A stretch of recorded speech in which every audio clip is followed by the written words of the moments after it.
Welcome to SFL Pregame Live alongside Mike St. Green. I'm Cameron Irvine. Mike, how we doing today? What a wild game that was in basketball action just ahead of us. Yeah, definitely. It's great to be here again. Week 2 is upon us.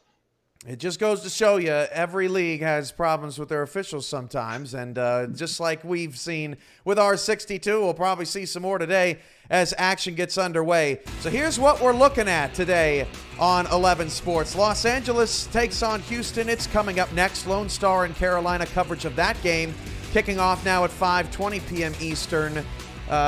E.T. King, A.J. Barnes, they know this Los Angeles squad well.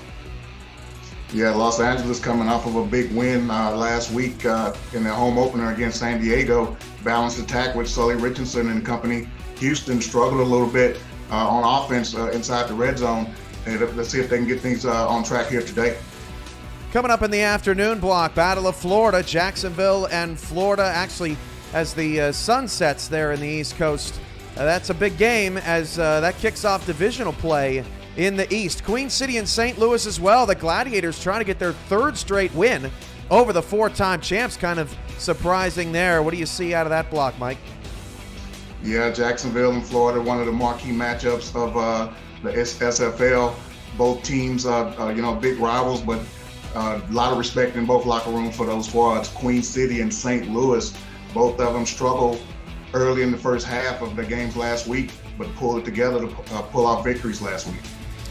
It's going to be a great day here on 11 Sports and FTF Twitch. SFL action all day long, and it comes your way coming up in just a moment. This has been SFL Pregame Live, and we'll be in Houston in a couple of minutes after this.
Eight, 7,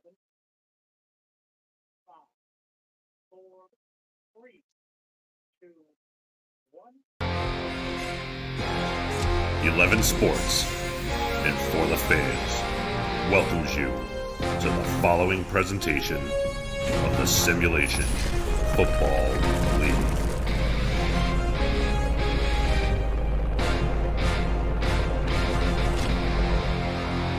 One of the great American sports cities in the United States, Houston, Texas. Home to things that are bigger and sometimes better. It's the Houston Hyenas home opener against the Los Angeles Lycans. You're looking live at a shot of Hyena Den Park in Houston, Texas, as the Houston Hyenas welcome the Los Angeles Lycans to town. I'm your play-by-play commentator, Colin Northrup. Rick Northrup is the color analyst for today. Good afternoon. Welcome to Houston.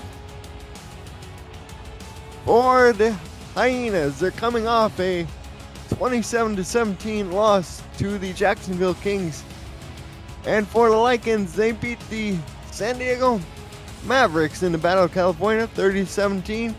For E.T. King, as well as A.J. Barnes, they get to visit a lot of their old mates. Los Angeles relocated from Chicago in the offseason, and there's plenty of former Wildcats on this Lycan squad, Rick. Adds a little subplot and drama to the game, Colin. We see getting ready for the toss of the coin, Davis Reed. Okay. Los Angeles. Visiting team calls the toss.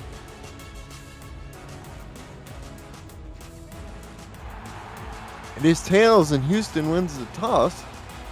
And they will put their defense on the field first to start the ballgame. So we'll get to see Sully Richardson, Robert Johnson in this Lycan attack take the field first.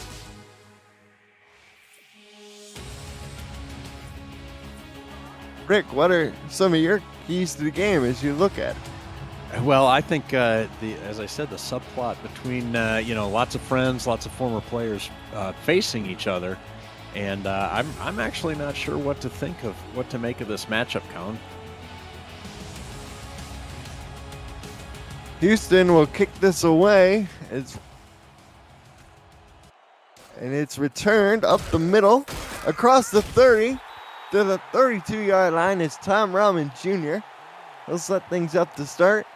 And we'll get a first look at Sully Richardson, Robert Johnson, the tailback. On offense, I'm Colin Northrup. He's Rick Northrup. We have KT and David Harrell on stats. James Troll with us as well. Cameron Irvine, our producer.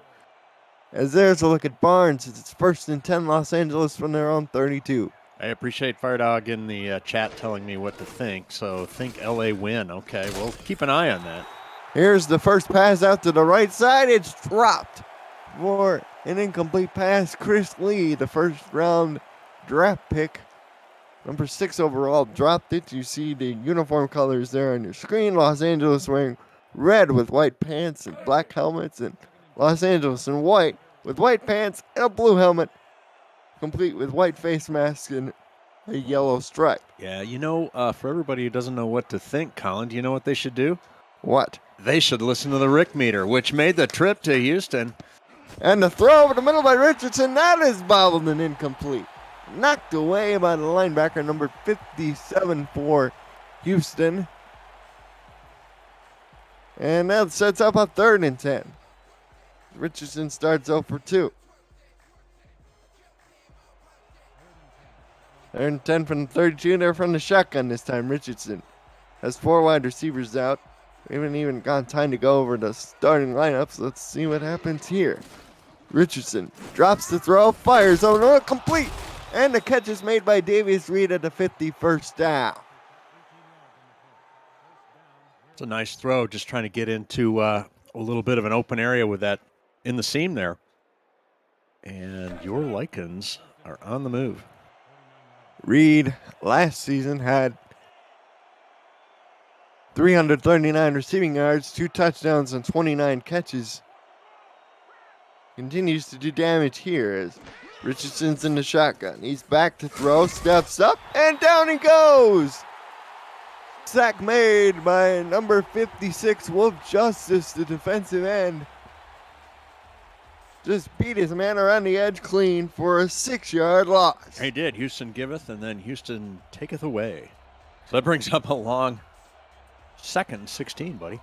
We'll give you the Houston defense after this play as Richardson. Down he goes again! It's sacked back at the 36-yard line, and this time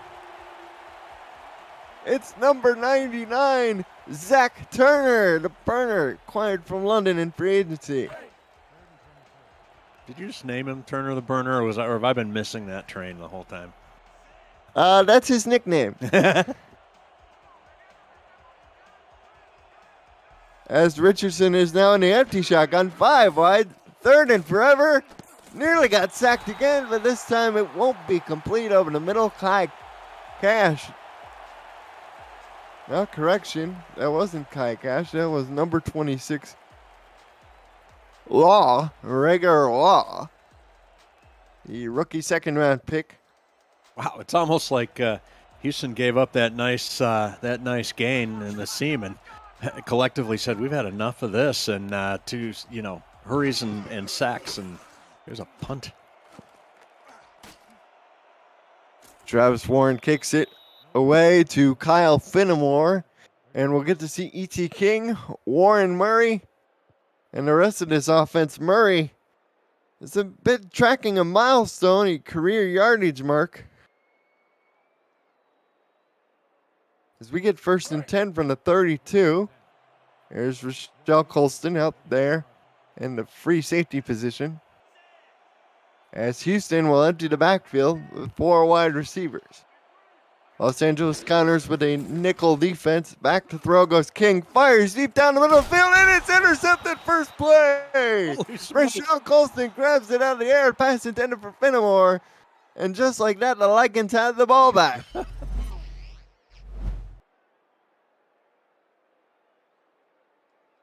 Wow, just kind of a little dipsy-do, doubles back in there and steps in the path of the pass, Colin. Correction, pass was intended for Sim. Finnemore eventually was the one who made the tackle. Sully Richardson in the shotgun. 3 wide receivers. Richardson back to throw again. Fires down the field. Oh, and that's caught. It is Bright. Touchdown, Los Angeles! Are you not entertained? My gosh.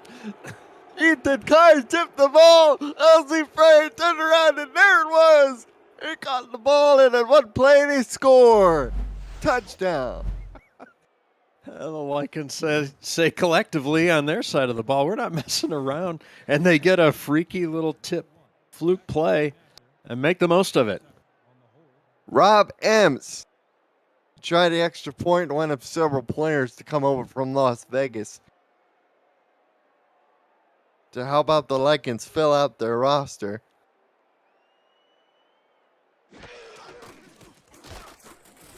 So with 8:57 to go in the first quarter, it's Los Angeles 7, Houston nothing.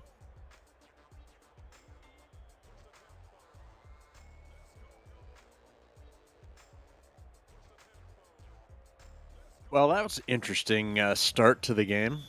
Functionally, Los Angeles scored on their opening drive, except for a short interlude with Houston having the ball for one play. Ems kicks it away. Finnemore back deep, the return man. Kyle Finnemore a few yards deep from his end zone across the middle. Knocked down at his 23-yard line. Tackle made on special teams by Colston. We'll bring you the rest of this Houston attack. E.T. King is the quarterback. He came over after spending time with what is now the Los Angeles Lycans, previously the Chicago Wildcats. Warren Murray is the tailback. Kyle Finnemore is the wide receiver, rookie 3rd-round pick, played with Albuquerque. Leroy Brown, D.R. Sim, the wide receivers along with Greg Corky. And here's to get to Murray, and Murray's first carry, he won't gain anything. 2 tight ends are Randy Pierce and Stephen Walker, number 41 and number 83 respectively. The offensive lineman is James Richards, number 76. We'll bring you to Los Angeles defense after this play. Well, on that first play of this possession, the chat gets their desire as Houston runs the ball. Colin, how do you get on the chat? King, quick drop over the middle, complete. That is complete to Pierce for the first down. We're on FTF Next Twitch channel if you want to chat with all the community members, coaches, players, owners, and just fans. There's a lot of smart people in the chat and a fair number of smart Alex. So expand your entertainment with the SFL by getting on the chat. Here's King. Under center, 2 tight ends to one side, 1 receiver to either side. Murray offset back to his right side. Give up the middle of Murray. He explodes for a pickup of 9 yards. And let's set that Los Angeles defense for you. Mar Rivers is the defensive end. Andre Krim is the defensive tackle. Andre Krim is the defensive end. Raymond Jones III is the defensive tackle. So is Forrest Stark, number 98. Danny Stenson, Jack Hacksaw, and Buddy Blaze are the linebackers. And we'll get to the rest of the secondary members after this play as Murray gets the handoff and will not pick up the first down. Beautiful tackle made by one of those secondary members, number 29, Thomasina Rahman, along with Hacksaw there. The other corner is Mike Scott. He's a rookie, second-round pick. Peanut Say is the other free safety. Ryan Yosef is a strong safety. And, of course, Rochelle Colston had the pick of King on Houston's first drive. Here's to get to Murray sweeping wide. He's got the first down and plenty more. Spins inside. There goes Warren Murray down the field, 30. And he'll get knocked out right there by Tom Rahman Jr. What a run by Murray, his biggest of the day. Just kind of gets loose as they lose contain, do the Lycans for a nice gain.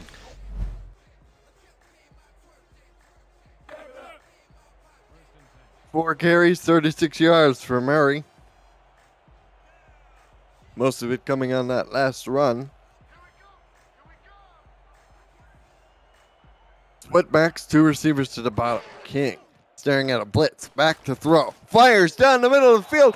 Incomplete, intended for Leroy Brown, but there was a Lycan defender closest to the ball. Yeah, and you know what? That was it looks terrible, but that was a great throw. There was the secondary had them covered like Geico, like a blanket, and there wasn't anybody open. He just kind of throws it over the head into an everybody's head into an open space, and that's good QB play. Here's the gratuitous color guy comment. That stuff doesn't show up in the stat sheet. Murray gets it on a dive up the middle. Warren Ware cuts outside, picks up 9 yards, set up a 3rd and 1 situation. Los Angeles leads the all-time series between these teams 4-3, and the last 6 meetings have been decided by a touchdown or fewer. So buckle up. That's crazy talk right there. This drive is the Rick meter is taking notice because of an emerging possibility for Houston as they've now mixed in a little run, some successful runs, and some passing, and that's going to do nothing but put pressure on. Walker joins the fullback in the backfield as Murray picks up the first down all the way down to the 7-yard line. Tackle made by Hacksaw, but it'll be 1st and goal from the 7 for Houston. I could barely get that comment out before Houston made me look smart.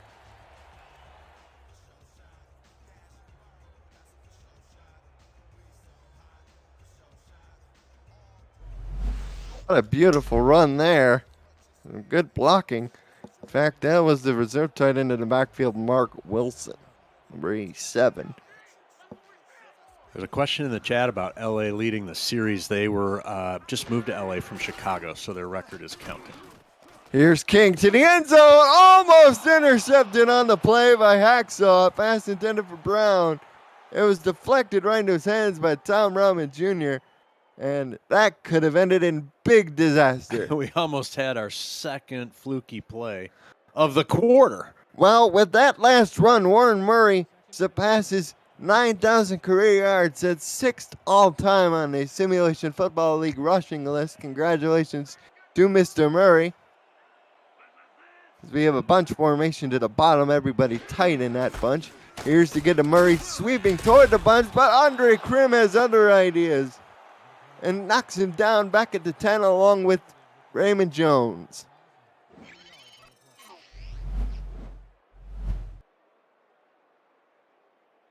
LA's defense defeats the blocking scheme of Houston there to get him for a little loss.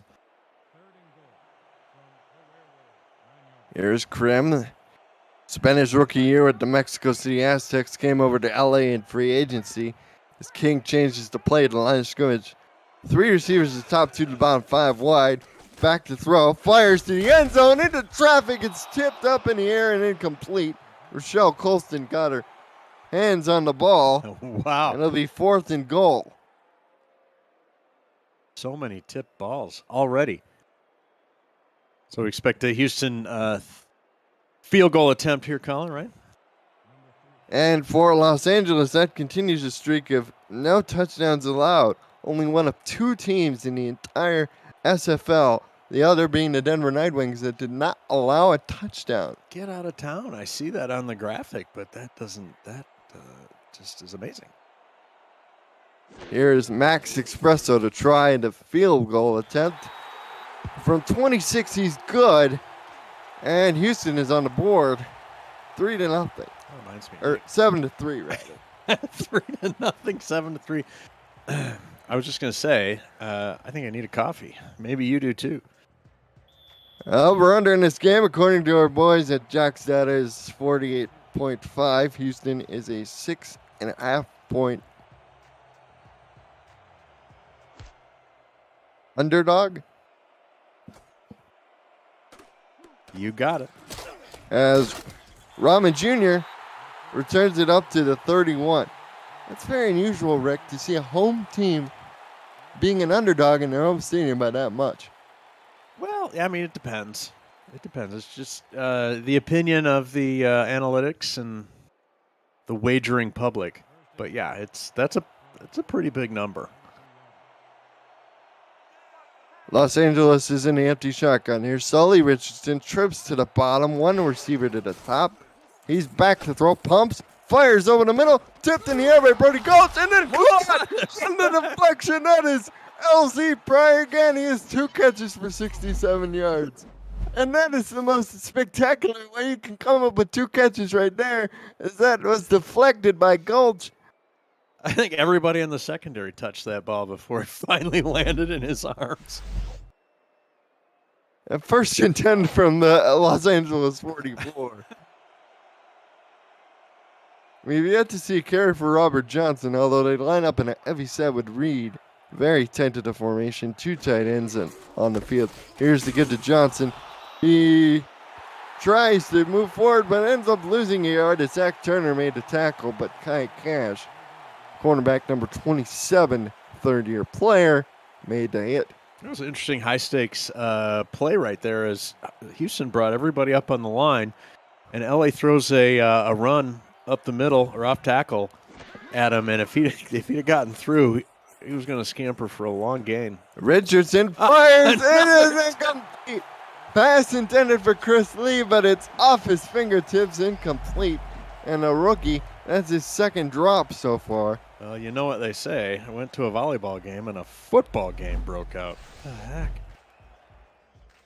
3rd down and 11.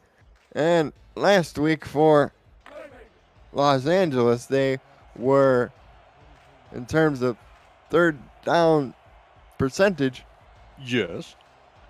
they only converted 38%. So this is probably an area of emphasis for them this week as Richardson fires to the side. This one's caught by Pryor, and he makes the 1st down. He picked up about 12 on the play. There you go.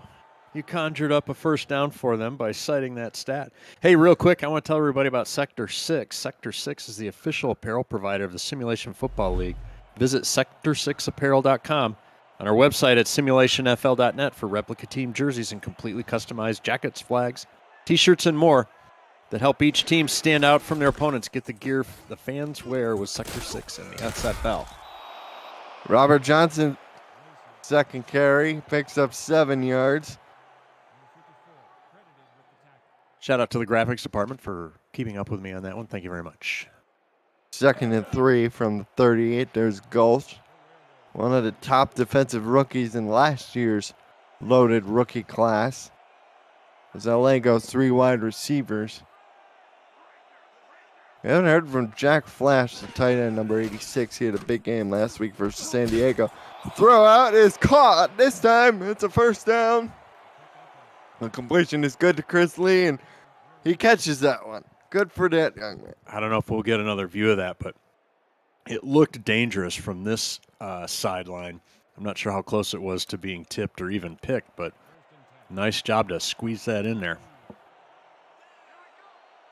Split backs, 1 wide receiver out on the field is Reed. 2 tight ends in the game. Here's to get to Johnson up the middle, and he picked up 4 yards. Tackle made by the veteran Ethan Kai. Number 31, a strong safety. Johnson takes the opportunity to have a little nap there before he gets up. The LA faithful exhales as he rejoins the huddle in the formation. Here's a shotgun look with two tight ends to the same side, two receivers to the opposite side. Richardson changes to play. He's back to throw, has time, fires the out route, caught by Pryor. That's his fourth catch for 83 yards, sets up a 3rd and 1. Does everybody really want to hear me rail on that out route that wasn't run beyond the sticks to pick up the first? No, I didn't think so. We have a 3rd down and 1 situation. Ball is on the Houston 25. LA looking to convert another 3rd down here as Richardson, 3-step drop, fires. Intercepted on the play. He was flirting with fire and eventually he would get burned, and that time he did. Don't play with matches, children. Brody Gulch, a linebacker, sinking in the zone. Pass intended for Jack Flash, but unfortunately it ended up in the hands of number 54. Trying to do a little too much. Everybody could see there were 3 defenders in the area.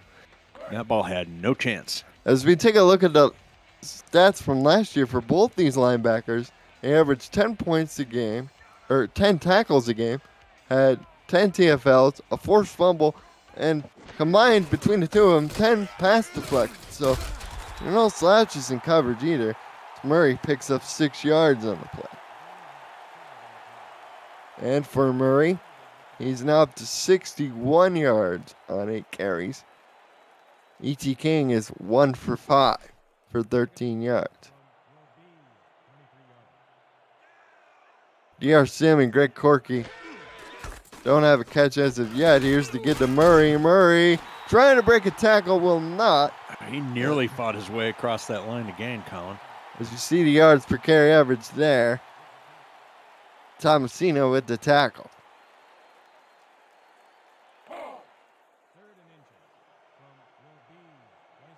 Here's 3rd down and 1.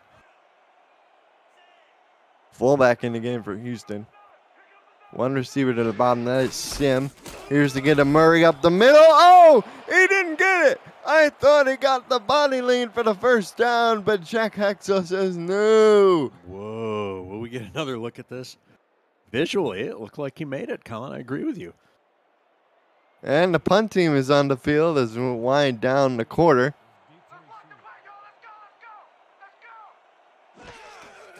And they'll get this punt away to end the quarter.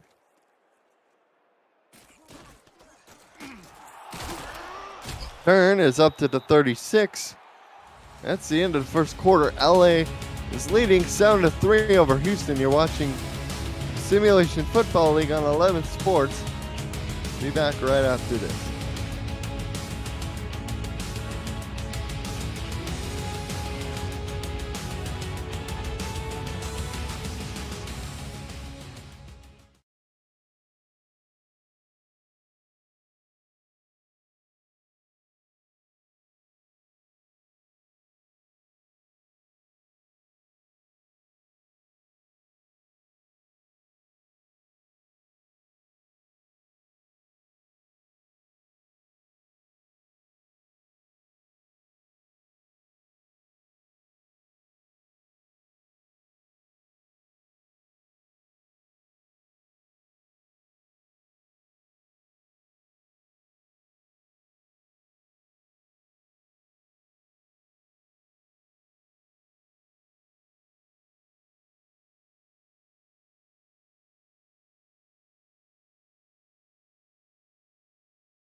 4, 3, 2, 1.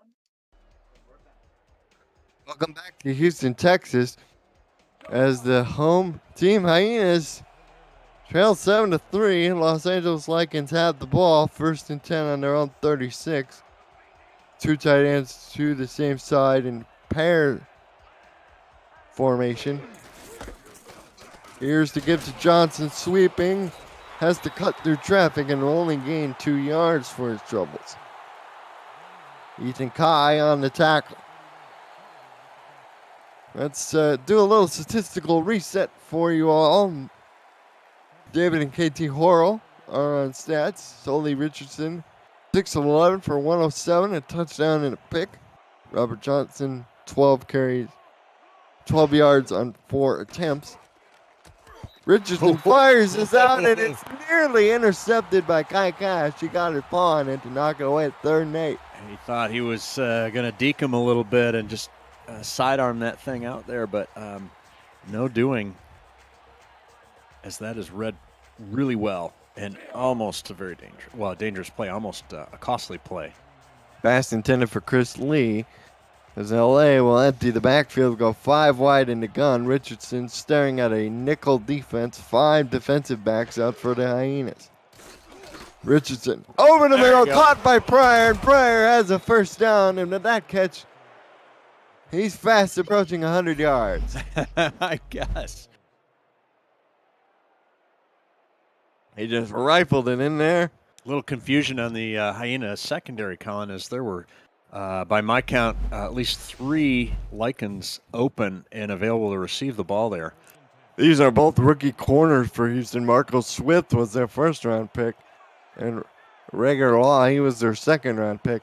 The experience in this secondary really lies in that safety group. Yeah, and those corners are talented, but as you pointed out, Colin, they're young. And Davius Reed with a spinning catch out of bounds. He gets 5.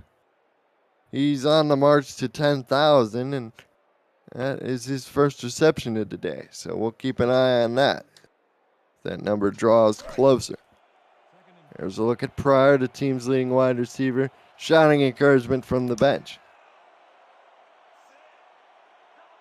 Offset I formation, fullback joins Johnson in the backfield. We get an offside.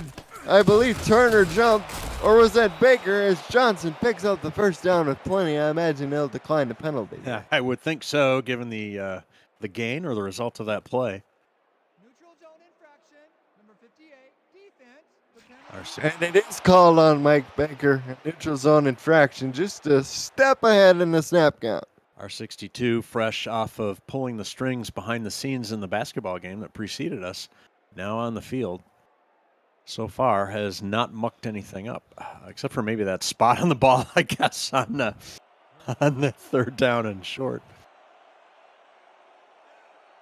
Again, they go strong eye, 2 tight ends to the same side, 1 receiver to top, that's Reed.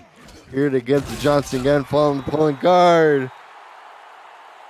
Tackle made at the line of scrimmage by Ethan Kai, 2nd and 10.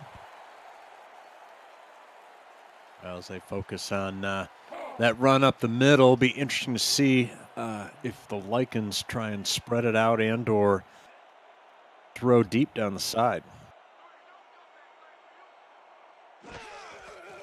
5 catches for 100+ yards for Pryor. Here's another pass, this time complete the lead down to the 15, and Chris Lee sets his team up at a 1st down after having some early drops. He's all in his last couple. Where did he come from in the formation, Colin? Oh, he just was headed downfield and then cuts out. Gets lost in the wash by the Hyena secondary. There's Zach Turner. Spent his rookie year with London. Saw a free agent opportunity, decided to take it with these Hyenas. A.J. Barnes is the strong safety. Richardson steps, throws, almost picked up. Pryor was in the end zone, but Kai had his mitts on it first, 2nd down.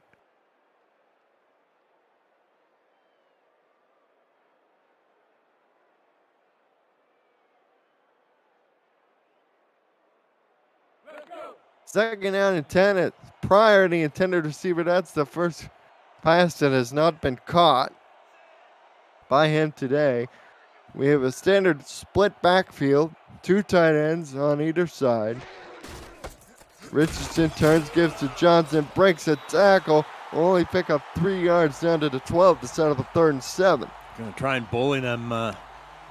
They're bull their way into the end zone. Makes progress. It's tough sledding down here. Lycans have had their trouble in the red zone. 5 wide. Trips to the top. Press coverage from the Hyenas. Richardson has to escape. Throws. And it is almost caught by Chris Lee. Oh, my gosh. Although Wolf Justice was applying the pressure and forced Richardson to scramble out to his left side. And Rob Ems will be forced to try the field goal attempt. Just relying on his talent. He knows he can put the ball pretty much wherever he wants to, but just even for him, too many Hyenas in the vicinity.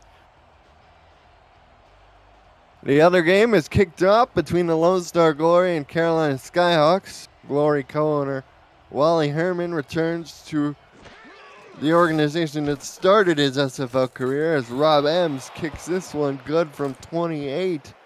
Wow. Well, at this point here in the second quarter is our custom, Colin. We are going to check in with the Rick meter, which has all the neoning and the rebuilt German submarine diesel motor powering it up. So the first reading from the Rick meter and its team is going to be Lean LA. The Rick meter's impressed with LA's drive there, as well as their quick strike ability on their first score. Return up the middle by Finnemore, and the rookie returns it up to the 22.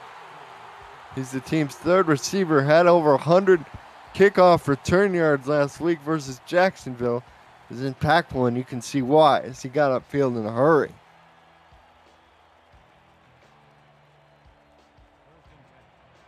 Warren Murray, 10 carries, 66 yards.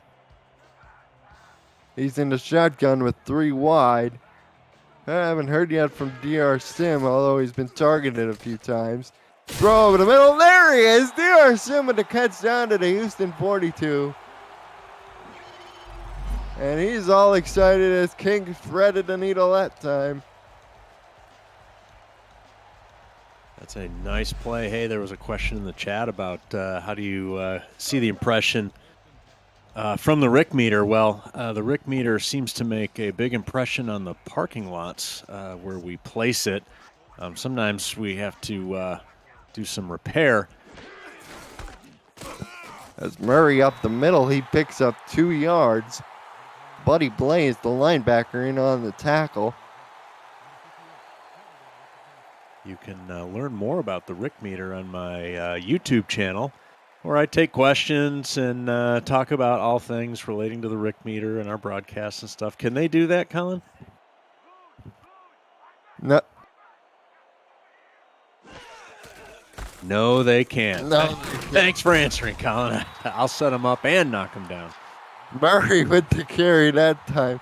He gets to the 47. I guess once a straight man, always a straight man. Well, folks, we prepare for these games, and I can tell you right off the bat, that's one of the things you can't prepare for. Is Ryan Yosef was in on the tackle and Murray there. Kind of a balanced formation. Let's see what they pull out of here, Colin. Quick drop from King Pump. Oh! Throws into heavy traffic and nearly intercepted. All of that just to throw into the elementary school soccer team style bunching of the receivers in the secondary. That's about the 5th time, Colin, we've seen that from both sides, throwing into that just mess. Mike Scott is credited with the pass deflection. Because TR Sim in the chat is wanted to know what the heck that play was. And the return by Rahman Jr. up to the 17. And for the Hyenas, they have forced 68 turnovers in the last 2 seasons. They forced 3 last week versus Jacksonville. This is a team that thrives off the turnover. Indeed. I'll give our producers a heads up after this play, assuming it's not a big something. We'll go to a little social media read. They already have 1 turnover of a Richardson interception. Here they go 4 wide. Richardson back to throw. Throws! And it's a pick! I'm sorry, Sully. It's like I spoke it into existence. And A.J. Barnes, the 10-year veteran, last played with Chicago, signed as a free agent. Picks off Richardson there. You spoke it into existence. Nobody really understands the true power of the talent of Colin Northrup. So we'll talk about social media later because we got to see what the heck your Houston Hyenas are going to do with this. They had the ball on the Los Angeles 36, by far their best starting field position. And they come out with a 2 tight end set. Oh, I love this. With 2 to 1 side. Come on. Come on. Here's to get a Murray up the middle, and there's too much traffic. Too many white shirts. It'll be 2nd down. Kind of fell asleep on that one. I'm sorry, Houston. I was expecting something a little more exciting. Tackle made by Buddy Blaze. There is Yosef. Strong safety, one of a handful of Wildcats who made the move once it was sold to ownership. Make the move. Here's King, fires it out, complete to the 31-yard line to Leroy Brown, number 11. You know, if you're an OC, you play a little chess, and you're thinking 2 or 3 calls down the road. I'm not sure what they're thinking or trying to set up with just an out route. That's his first catch of the day for Brown. He had 5 targets previous to that. A shallow out. Excuse me. Tight end flex out to create a 3-wide look. Here's King, 7-step drop, fires the deep out cut, it's complete. And that time it is Pierce, the tight end, down to the 19. Randy Pierce, what a catch. Wow, asked and answered, nice. As they run the deeper out route, surprising Houston as they can't catch up to him. That's a beautiful clearing route as they sent the receiver on that side deep, Rick, and King just read it perfectly. Cuts underneath them, hat tip to your Houston Hyena coaching staff. Here's Murray in the backfield, offset to the left side. He'll get it up the middle, and Warren will get 4 yards. Strength on strength there as the Lycans were daring them to run, and they do. But Houston comes out on top as they produce a nice little game.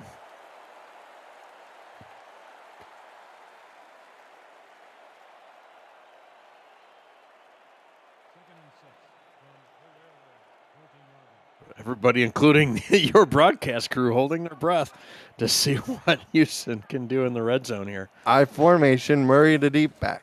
King drops it off to Murray out of the backfield. Warren trying to make things happen. Nearly does with a spin, but Buddy Blaze brings him down. A yard short of the sticks to set up a 3rd and 1. Also known as 3rd and manageable. You can sneak it. You can do power. Uh-oh. We got a fullback sighting. One receiver decides standard I formation. Murray dotting the I. He gets it, 2nd man through the hole. Oh, he didn't get the first down this time like he did on a previous 3rd down. He stopped short. Ryan Yosef and Maud Rivers. Wow, to these eyes, it looked like he took a slightly circuitous route to the line of scrimmage instead of just tucking himself right in behind the fullback. Colin, was I wrong on that? Well, here they go. No, line up look like they're going to go for it. LA showing blitz. Let's see if they hold their water. Kane, the veteran, he's played 9 years trying to draw him off. And it looks like nobody's blinking, so they'll call a timeout. The ritual sacrifice of a timeout.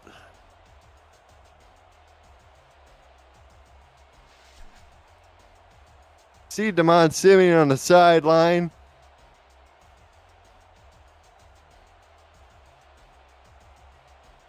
Not real thrilled performance there. I think he's just taking out his frustration on King. I think Murray was real close to the first down. Maybe he wanted him to run a play. I don't know. Espresso on to try his second field goal attempt. Barry Bergens is the holder. Spotting it from the right hash, and this field goal is good. So we have a 10-6 game with 3:05 to go. Let's send it to the SFL studios in a game break. Cameron Irvine, what do you got for us? Mike, it's deja vu for Logan Jack. Yeah, Logan Jack coming out of the backfield, bobbles the ball, caught by Doug Gay, his second interception in as many weeks. Lone Star just added a field goal. It's 3-0. Glory up on the Skyhawks in Raleigh.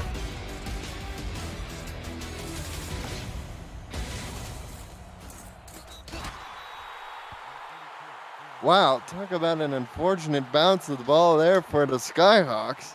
They drop a swing pass and it results in an interception. Indeed. We have a 1st and 10 on the 29. LA leading 10-6. Sully Richardson from the shotgun, 2 receivers to the bottom, looking at appeared to be some sort of nickel defense. Back to throw is Richardson, fires it out to the reserve tight end who's caught. Won't gain any yardage. No, I think he actually lost a little bit. Hey, on social media, you can keep up with the SFL and its teams on social media at Simulationfl. Follow and subscribe to all the channels: Facebook, Twitter, Instagram, YouTube, Twitch, and TikTok. From teams to podcasters, final scores to major highlights, SFL Social has you covered. Here's Pryor, makes the catch on 2nd and 11 to set up a 3rd and 6, falling down out of bounds. Glory able to take advantage of the turnover and came away with 3 points off the foot of Wally Herman. 3-0 there in Raleigh. 3rd down and 6. This is a former Skyhawk under controls for the Lycans. Richardson wearing number 6. He wore number 12 with the Skyhawks his previous years in the league. He's back to throw, steps up, has time, complete, 1st down. 1st down to Davius Reed, his 2nd catch of the day. And you got to like the patience from the QB position there as he waits. Didn't see his first option, but finds the 2nd or 3rd for a nice catch. 3 catches for 34 yards for Reed. We've reached a 2-minute warning. You're watching the Simulation Football League on 11 Sports. LA in front 10-6.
Welcome back to Hyena Den Park, and Sully Richardson, he led the league in passing last year, but Rick, he really lit up the All-Star game as quarterback for the East. Indeed, very impressive and very fun to watch him in that game. It's a guy who saw an opportunity to broaden his horizons. As we take a look at some of these highlights here, and you can tell the arm talent on him is just absolutely off the charts great.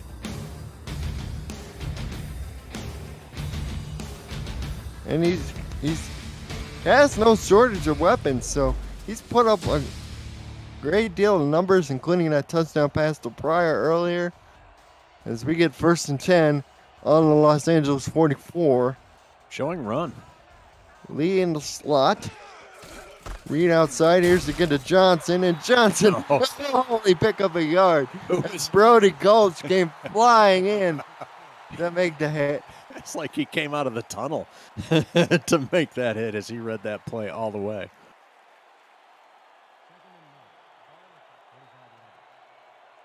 So, back to the drawing board for LA here on 2nd down. LA inverts the formation this time to go Reed in the slot, and Johnson gets the carry, and he gets whacked again. Are they sitting on the lead here at the end of the 2nd? Just to Coming up at the half, we have a Cam and Mike break down the first half of this game, and we check in with Lone Star Carolina, and Charlie Billingsley, the Florida running back, sits down for an interview ahead of the big Sunshine State showdown between Florida and Jacksonville. 3rd down and 9 for Carolina. Richardson fires it out, complete the read. 1st down to the Houston 41. Oh, and that's demoralizing for the Hyena defense right there as they give up the 1st down. Thought they might get the ball back, at least there, with an opportunity at the end of the quarter. You got a quarter. And Davis Reed continues to get the big chunk plays for this team, but Pryor is the story of the first half, at least 106 yards on 6 receptions and that 55-yard touchdown off the deflection. As the throw goes out to Pryor, the catch is made and shouldered down inbounds with 55 seconds and counting. And Jack Flash has been surprisingly quiet as Richardson hurries up. Steps up, throws, Reed steps out of bounds to the 13 with 44 seconds left. Thought he was sacked. He has a funky delivery with it. Looked like the sidearm, and he finds an open man. Just ran a perfect out route there, beat his man. Oh, yeah. On the corner. The corner kind of hesitated a second. Was he going to go for the deflection and pick or just do a solid wrap-up, and he ends up leaving him open right as the ball was being delivered. We have an update from Skyhawk Glory game as the Carolina takes the lead 7-3, and Sully Richardson, their former quarterback, he's out here slinging the pigskin all over the place. That is another pass completed. Oh, he's just picking on that left side of the formation, Colin. Who do we have for the corner and the safety on that side for Houston? Is it do they keep them on the same side of the field, or are they rotating them? I apologize, didn't notice that. That is Law, and that is I believe that is Barnes, free safety. Those boys are going to need some skull session at halftime here if this keeps up. Richardson under center has Johnson in the backfield, back to throw for another pass. This time goes for the end zone. It's intercepted. Pass was intended for Jack Flash, and this time it's grabbed out of the air in spectacular fashion. And Richardson is beside himself as the rookie finally gets the better of the veteran. Well, he clearly did not like me calling him out on that last play. Steps up and saves the bacon for Houston. So they have 36 seconds to try and do something. Can they manufacture anything here, Colin? They go 4 wide, 3 to the top, King under center. They'll get to Murray instead, and he'll lose a yard. Where's the timeouts, LA? Come on, you might get the ball back. They can't produce anything. Oh, the long arm of the law. Why did we not think of that? Second down and 11. This will most likely be the last play before we reach halftime. Here is Murray with the catch. Stiff arms him, man. Down to the 22 he goes, but we reached triple zeros at halftime. The score is Los Angeles 10, Houston 6.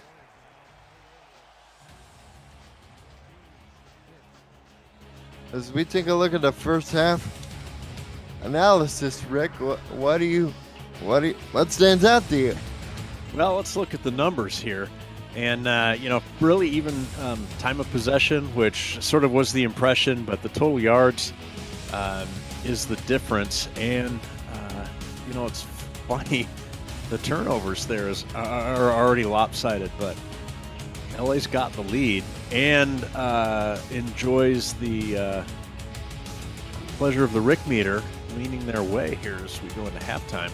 Although I would think the turnovers would slightly lessen. That has made an impression, a negative impression relative to LA on the Rick meter, I must say. In addition to the impression we're in the process of making in the parking lot here in Houston. There's Richardson. He had an explosive first half. There Touchdown. It's pretty as you please right there. 206 yards on 16 of 26 passing for Richardson. Those 3 interceptions, they stand out like a sore thumb. Yeah, they stand out. I haven't really cost them a whole lot, though, as Houston struggled to put points on the board. That one at the end of the quarter, though, that's costly. That's a 7-point pick right there. Warren Murray, 72 yards on 16 carries. Receiving-wise, DR Sim, 1 catch for 20 yards. Randy Pierce, 2 for 25. Greg Corky and Kyle Finnemore held without a reception, although Finnemore targeted 2 times. Corky has yet to be targeted. One thing we were talking about, Colin, early on was one of the drives where Houston seemed to get a nice mix of run and pass with some moderate success on both styles of play. And I thought that was going to lead to really opening up their offense, but it hasn't. Leading tacklers, Jack Hacksaw with 5 for LA. Ethan Kai with 4. Justice and Turner with a sack each for Houston. Only 15 yards passing on 6 of 11 passing for King. And of course, that 1 interception.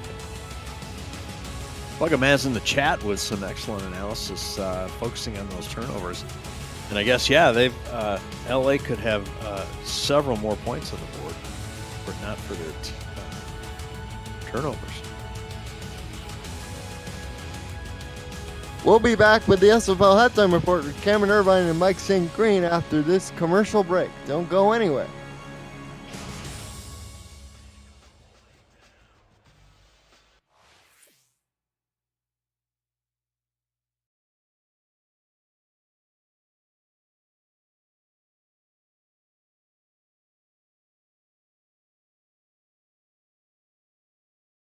Thank you, Cam.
Welcome to SFL Studios for the SFL Halftime Report.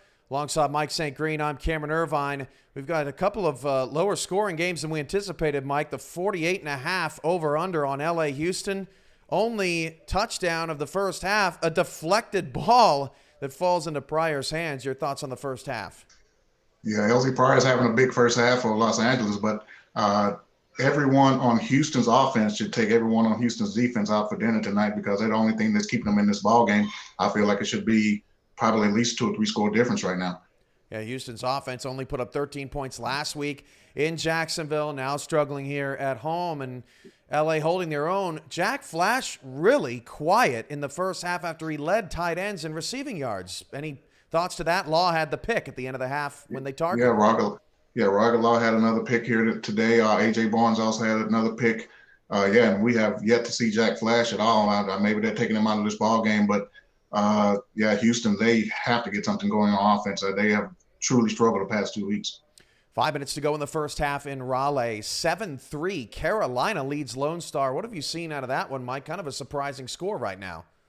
Yeah, kind of a tough defensive battle right now. I'm kind of surprised Lone Star is struggling on offense the way that they are.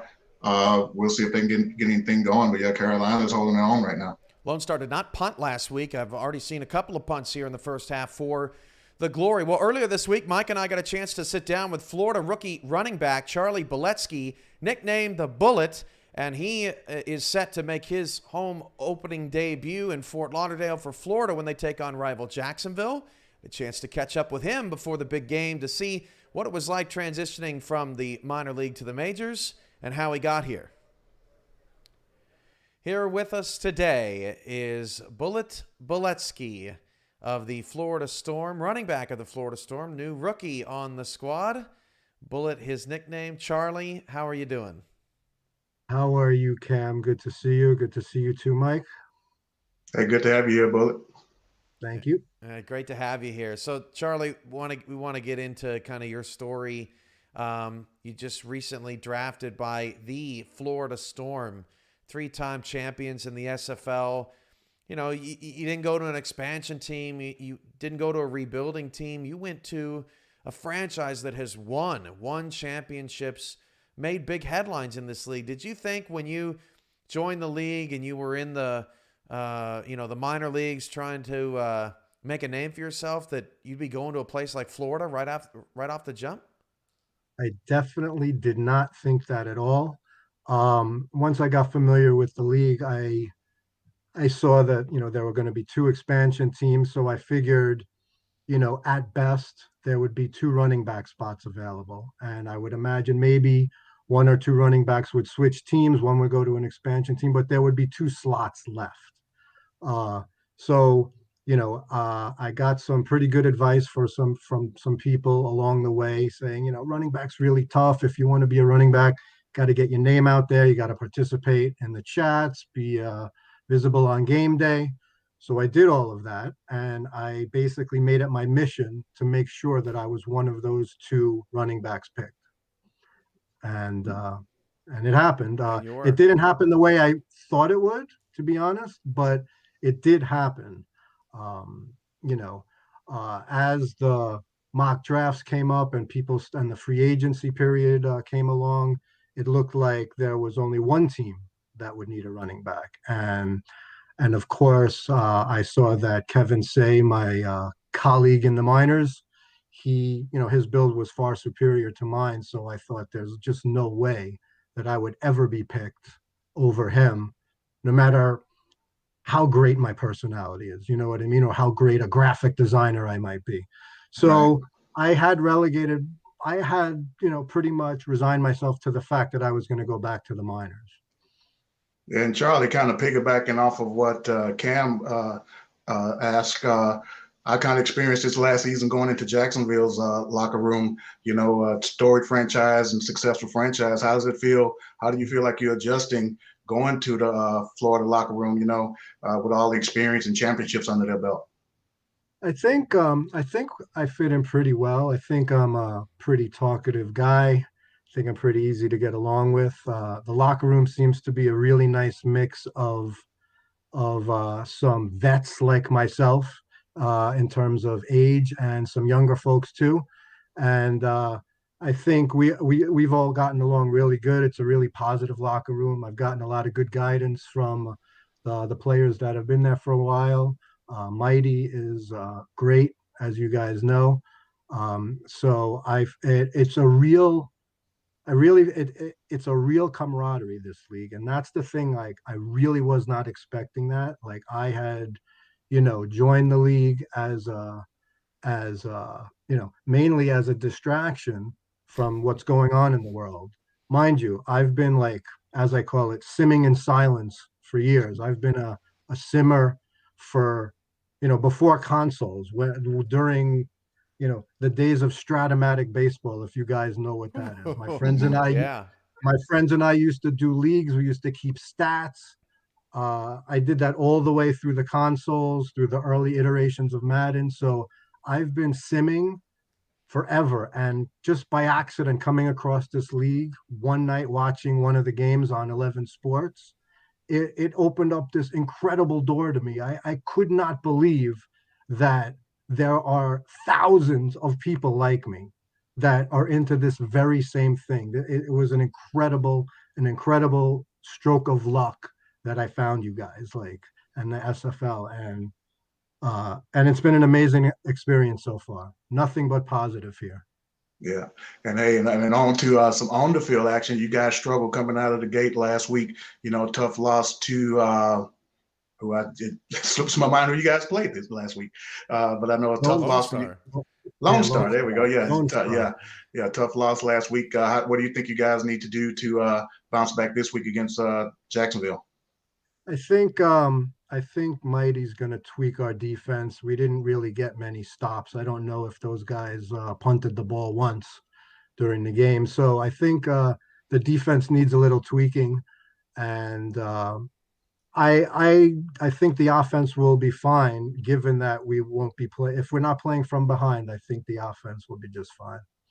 Andrew Rostelli told me in a call earlier today that 3 teams did not punt last week. So crazy that there were that many that were able to kind of go through the week without getting stopped. So don't feel alone out there. There was some good offense in week 1. Charlie, it's not easy getting a starting running back spot in the SFL. I mean, it's hard, and it there for a while, like you said, it looked like it wasn't going to happen, and a lot of guys got passed up, and you were one of the lucky ones that got an open spot. I mean, behind the scenes, I can't imagine what it was like for you, just trying to figure out if there was any hope or any chance. What was it like having to sort of go out there and sell yourself in a way, right? That you had to show people who you were, how much you cared about it, how passionate you were. It wasn't easy getting to where you got, and congratulations for that. Thank you. Yeah, early on, I got some phenomenal advice from my one of the coaches from Madison, which is Jacob Clear, who became, really a mentor to me. Like, he really took me under his wing, I have to say. And he really guided me well. He explained to me how the league worked, how you have to really put yourself out there. You have to be active in chats. You have to show some sort of skills beyond just having a good build. You have to be personable. You have to be positive. All those things I was anyway, but just to hear, like, how it works was very valuable. And as the season progressed, the regular season, I started combing over the roster, seeing which teams would potentially need a running back, maybe 2 running backs. At that point, I didn't know that necessarily teams don't really have 2 running backs. But I probably reached out over the course of the season to at least half of the teams, just throwing a DM to GM or an owner, just to say hello, say who I am, what I'm about. And, I just kept the lines of communication open, really. And that's how it went until draft day, to be honest. Well, shout out to Jacob. He's in San Diego now trying to do big things with the Mavericks. And coming up here later in the day, it's Mike St. Green's Jacksonville Kings. It's Bullet Boletsky's Florida Storm. They're going to kill each other off air. I'm going to try to keep the two of them separated so we don't have any problems, and I don't have to call HR. So it'll be a great game.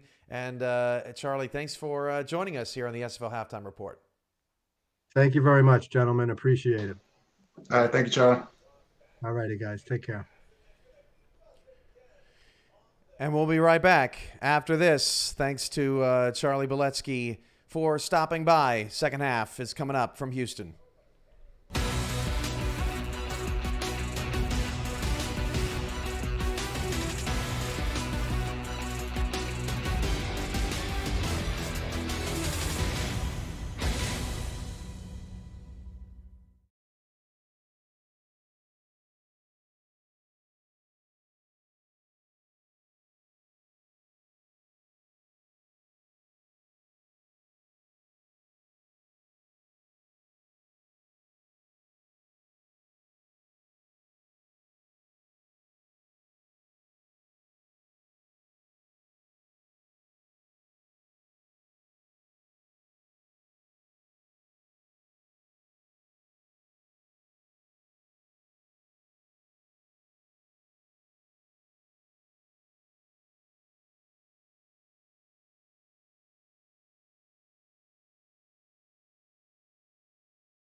Welcome back to Houston, Texas.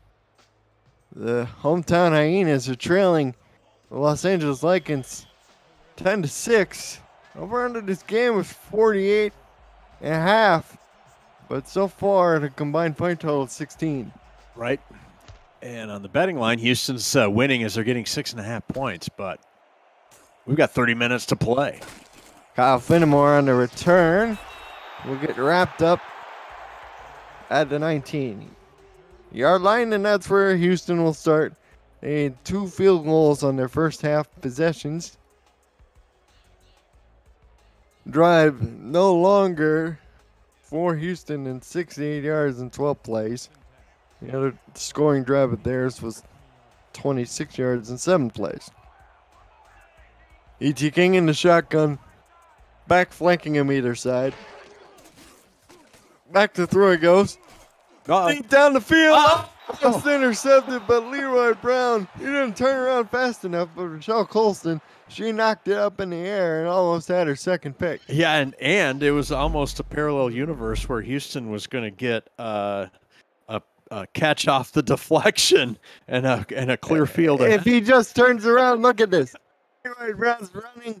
If he just turned the other way. You know, his momentum was taking him away from where the deflection went, to be fair, Colin, but that had me excited for more than a couple of nanoseconds. Second and 10. Second half of this game just underway. Two tight end pair side. They run to that side with Murray, and they only get 3 yards. Buddy Blaze with yet another tackle, and Warren Murray is hurt. No. Warren Murray's down. The ball's trying to resuscitate him. Even no. the pigskin's concerned. We'll get another look at this hit. Danny Stenson and Buddy Blaze combo tackle. Hard to see what happened there. Oh, no. Well, is he in the huddle or is he on the sideline? I can't tell. Nobody knows. Well, if the medical staff does get their hands on him. Well, by the miracle of SFL doctors, he should be ready to go next week. Devon Simeon with the catch on 3rd and 7 as DJ Sim is now the running back, and his dad, DR Sim, his second catch of the day. Nice. To the 31. Yeah, I'm a big fan of the father-son pair. I don't know why. It just strikes me that way.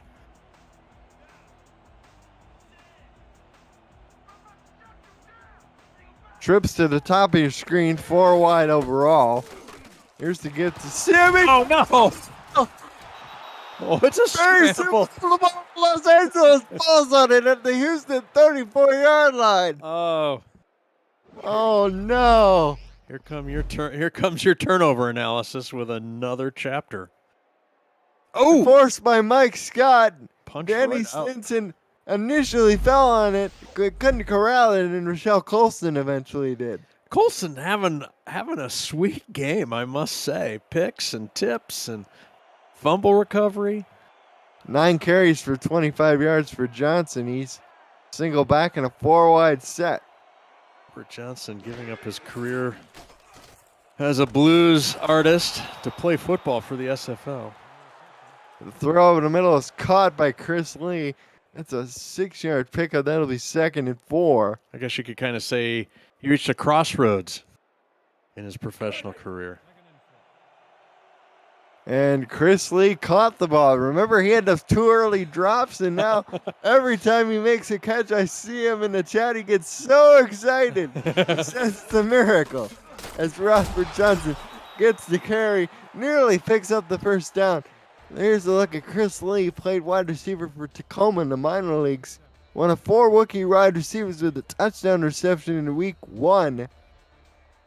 Selected as the 6th overall pick in the first round. Yeah, before LA gets another score on, how about that halftime show and that interview? How awesome was that? That was pretty great. Charlie Beletsky is a good character to have here, but Zach Turner with the TFL stops Johnson deep in the backfield, and Rob Ems is out for another kick. So Houston is able to limit the fumble damage to just 3 points, but it easily could have been 7. Well, and a 3-point attempt, right? I mean, nothing's for sure. And that will still just keep it a 1-score game, even though it'll be 3 more points. Ems' kick is good from 42. It's now 13-6.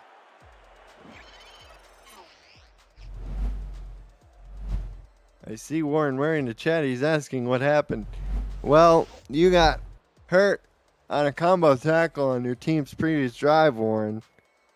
And then your backup comes in. 2 plays after he comes in, he fumbles the ball. And the Lycans just converted it for 3 points. 8:36 to go in the third. Gonna bring it out. Here's Fenimore on the return to the 21-yard line. Got a little excitement to it there as he makes a couple of hop skips sideways, but can't find the running room. So Houston has their work cut out for them. The Rick meter is against them, and their offense hasn't really been able to generate much since early in the first quarter in terms of a sustained long drive, and they're 79 yards away.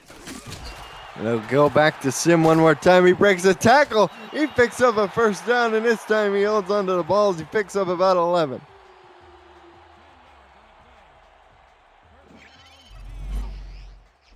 Nice. follows his fullback block expertly through the hole as well as Sim. Look at the lineman down the field, and he nearly drug or shoved Colston way past the mark.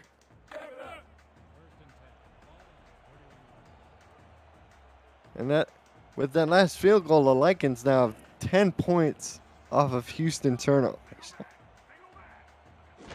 Nobody ever wants the Rick meter to be against him, trust me. E.T. King swings it out to E.J. Sim, and he loses 2 yards. Said the commenter randomly. Get yourself in the chat if you're not in the chat. And how do you do that, Colin? You're going to the FTF Next Twitch channel. There's a look at Buddy Blaze. We get a 2nd and 12.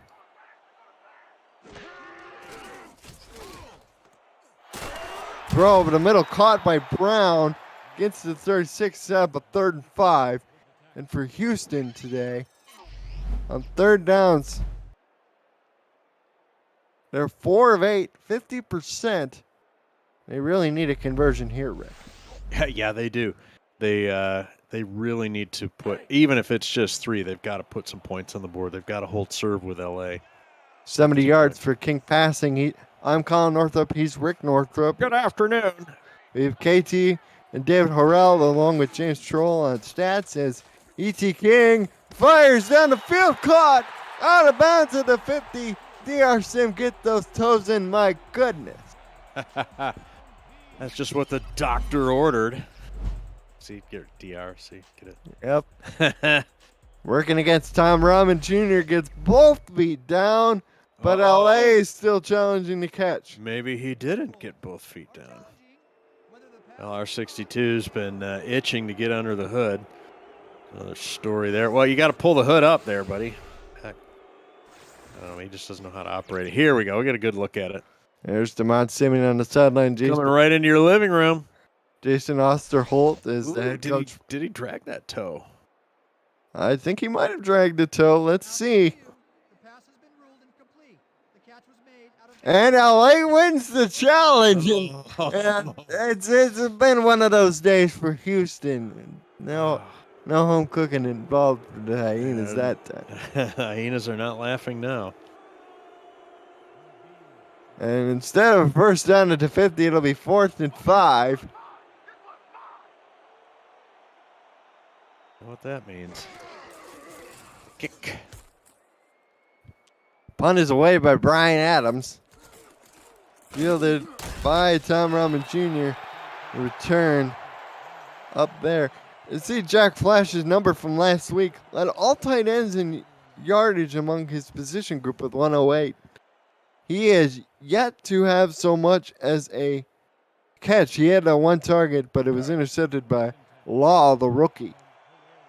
Toward the end of the first half, on the 3 picks, Sully Richardson threw. And they got 3 points on their last drive. Let's see if they can get 7.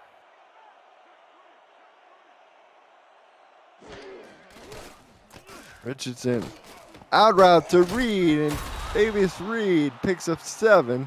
Hey, you know, Colin, we are early in the slate of games here this Saturday, but it's not too early to start talking about next Saturday, which is Week 3. Week 3 begins next Saturday on the 11 Sports Network and the FTF Twitch channel as the Denver Nightwings welcome back the Baltimore Vultures to Mile High City.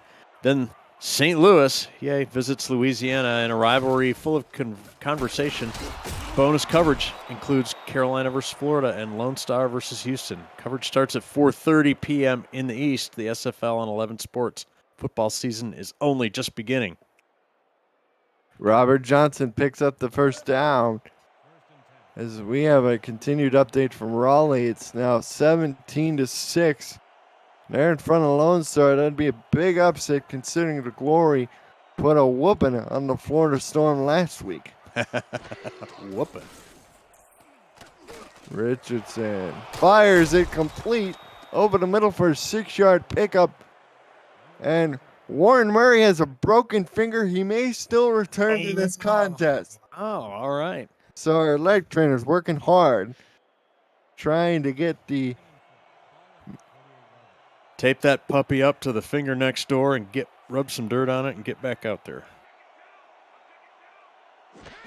2nd and 4. Here's to get to Johnson, sweeping wide. Uh-oh. Robert Johnson has room. Picks up the first down to the 43. What's our longest run for the Lycans, Colin? Do we have that on the... According to our stats sheet, the longest run for the Lycans is 10 yards. As Johnson's now up to 41 yards on 10 carries. Keep an eye on that. See if they can bust one open here. Meter's been sort of lean LA recently. They're trying to make it solid back in their favor. First of all, the Rick meter says only Rick can talk about the Rick meter. Hello. And you're right. And Johnson up the middle again. He picks up 4 yards till the 2nd and 6. Don't shake that fist at me, young man. I'm doing it anyway. There you go. Yes, that's true. But the Rick meter hasn't gone solid for LA, which is putting some pressure on the LA offense to generate some more points. If they want to curry more favor with the Rick meter, they're going to have to score a little bit here. Richardson is going to be sacked. He won't lose any yards, but that's the 2nd sack of the day for Zach Turner. Sets up a 3rd and 6. Yeah, Houston's tired of the Rick meter talk when it comes to LA. 3rd down and 6 for Los Angeles. They have a bunch formation to the top, and they are 5 of 9 on 3rd down. Richardson back to throw. Clean pocket. Fires over the middle. Caught! That's Pryor for the first down to the 24. Oh. That's a big-time play. Now, you called a clean pocket, but it was actively collapsing there. It started clean. Nothing so clean as my pocket machine. You deserve a pass today. Oh, sorry. Standard pro set backfield. Lee in the slot. Reed. Top of the formation. Completes it to Johnson. And Johnson has 3 yards. That should be good enough for first. We mentioned earlier about Sully Richardson milestone watch for him today. He was approaching the 10,000 yard club for his career. Let's see Zach Turner, couple sacks. Last year he had 10.5 for London. Is that right? That's a big number. 2nd and 6. Sacks Richardson again.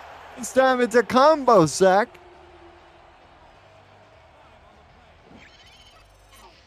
As Raymond White with the sack. Number 92 on Richardson. We got an SFL game break with Cam Irvine and Mike St. Green. What's going on in Raleigh?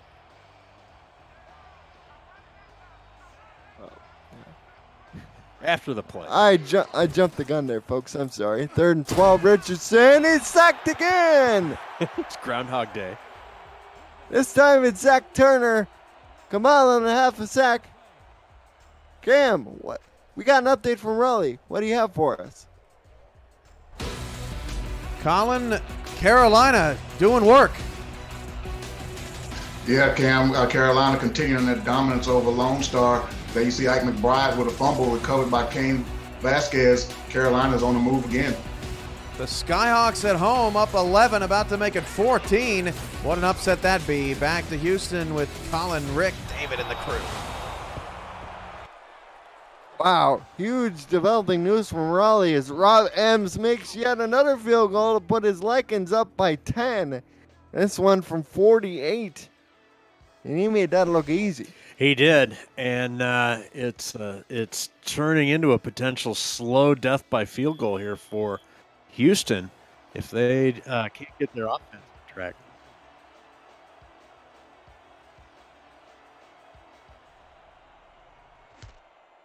Here's Ems, kicks it away. Yard deep is Fenimore coming out. We'll get tackled at the 23. You're watching the Simulation Football League on 11 Sports. We'll be back after this commercial break. Los Angeles in front, 16-6.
Law had some pretty spectacular highlights last week versus Jacksonville.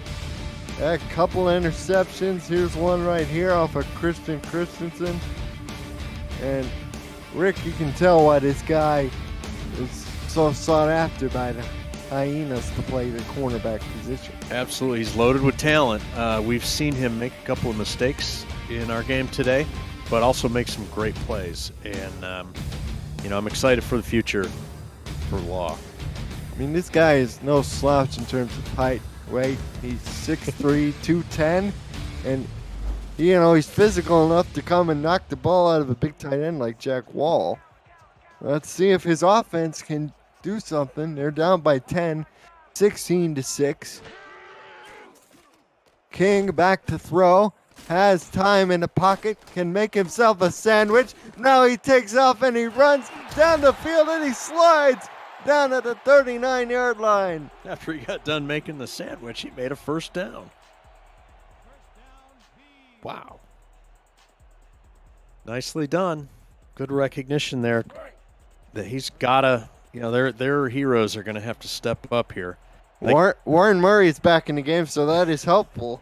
I knew something was different. I couldn't quite put my finger on it. Good one there, Rick. Murray gets his first carry back since the injury, but he'll lose a yard. But he plays on the tackle. Well, I just got to hand it to you, Colin. You can pick up on those jokes like nobody's business. I apologize for the terrible puns of my partner today. I don't know why they call them dad jokes, really. I mean, to me, they're just jokes, okay? 2nd and 11. Trips to the top of the screen. King fires over the middle. Caught by Sim. That'll be a 3rd and 2 situation. And at Houston 46. I was going to say the heroes are going to have to step up here for Houston, but they have to be careful. You're not going to win the game on one play, right? Right. 3rd and 2. As we're getting close to the end of the third, Hyenas are getting close to the end of the rope here.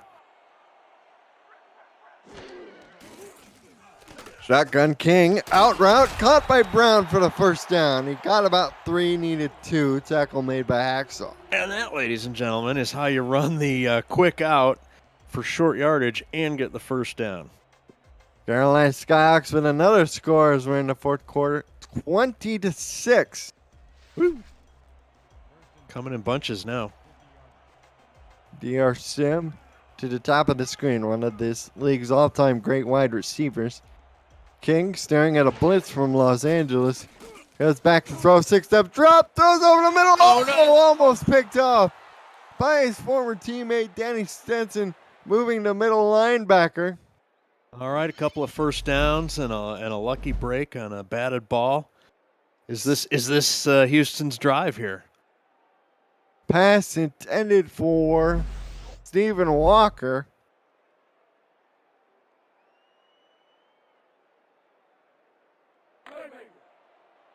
Well, we shall see. We'll get one more play off before the end of the quarter. We'll have to see what it is.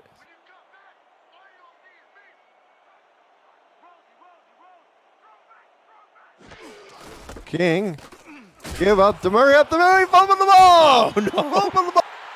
This time, Houston fell on it. Oh, gosh. And that's the end of the 3rd quarter. LA leading 16-6. You're watching the Simulation Football League on 11 Sports. We'll be right back.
Back to Hyena Den Park. Houston Hyenas trailing by 10, 16-6 as we start the fourth. 3rd and 10 from the 50. E.T. King in the shotgun. They need something big to happen. As he goes deep on the post, it is caught. Biggest catcher today. He's up to 4 grabs for 36 yards. Colin, as the magic man, conjures that big gain for the Hyenas. Oh, they get a little run a little pick at the line of scrimmage. Does Houston. Contributes to getting a couple people open there. It's weird. Mind you, once again, the team colors Houston in red with the white pants and black helmets. LA with white jerseys, white pants, and blue helmets. King over the middle, complete. We have a pickup of 5. That is to Brown. 2nd and 5.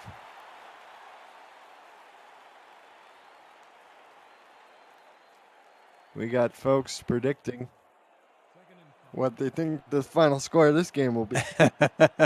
Well, if it's a multiple of field goals, they might be right. Multiples of 3. Murray, first down, There we go. yardage to the 18. Murray and his finger tote the rock across the line of game. Well, he did fumble the ball early in the drive, but he didn't lose it as one of his linemen alertly fell on the ball. And that's got to be a concern for Hyena faithful. 13 of 22, 110, He's got a gimpy paw trying to tote the rock. and a pick for King. He's back to throw down the middle of the field. Oh, I thought it was caught, but it was trapped instead by the fullback. He was open down the middle.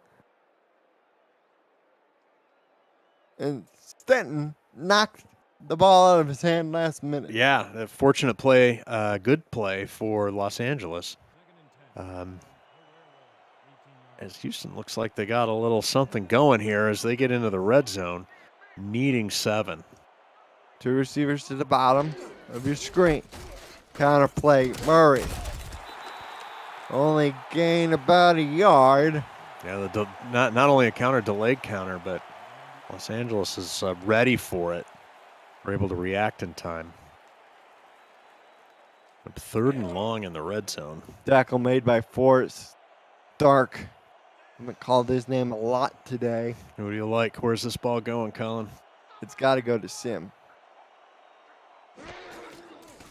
Not going to As disagree. King fires to the other side. Touchdown! Kyle Fenimore, the rookie! Wow. LA thought it was going to Sim too. Look at that. They just leave him alone. Who's the rook all alone in the end zone? Oh, no. He's the receiver. And he catches that one for his first career SFL touchdown. The first of many, I'm sure, for Kyle Fenimore. Picks a nice time to uncork number 1.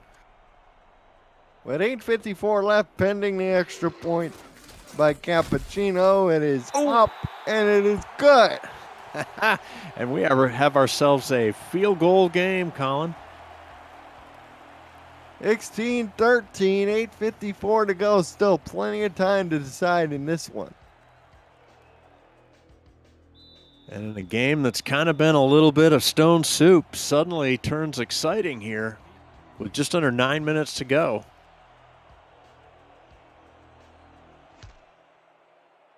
Here's the kick. Out to Ramajiri. Blowing up at the 27-yard line. Yikes. Running down there on special teams was the inside linebacker, Alex Perez. And Sully Richardson earlier in the game passed 10,000 yards for his career.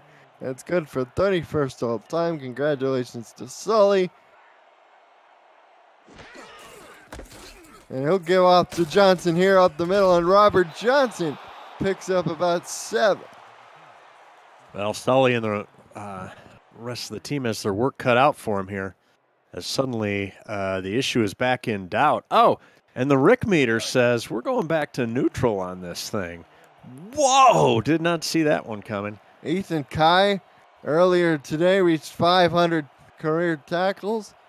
That's good for 56 all time. Congratulations to Mr. Kai. Here's the throw down the middle. And there, Jack Flash was jumping in zone. Touchdown, Los Angeles. Oh, no. Only one target all game. And now he finally got one in the end zone. Oh, this just in from the Rick meter. Just kidding. It's still lean Los Angeles.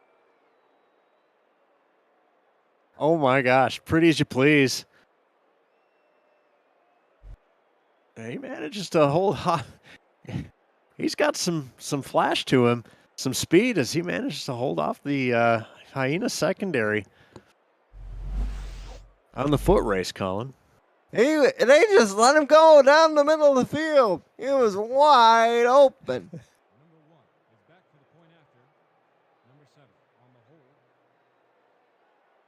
Wow. Well, quite the turn of events. We had a game, and then now the pressure's back on Houston. They just put together their nicest drive and had LA go right down the field. How many play drive was that? 1, 2, 3. Well, that was a 2-play drive, a 65-yard touchdown pass. And that's a response to a 12-play, 77-yard drive from Houston, a 17-yard touchdown pass from E.T. King to Kyle Fenimore to cap off that drive. Yeah, they just hadn't finished, weren't done enjoying that Houston drive and scoring play. And here comes Los Angeles. And Fenimore spins to the 20. He had a touchdown reception, but he's been plenty busy in the return game, given how frequently Los Angeles has been scoring today. It's now back up to a 10-point game.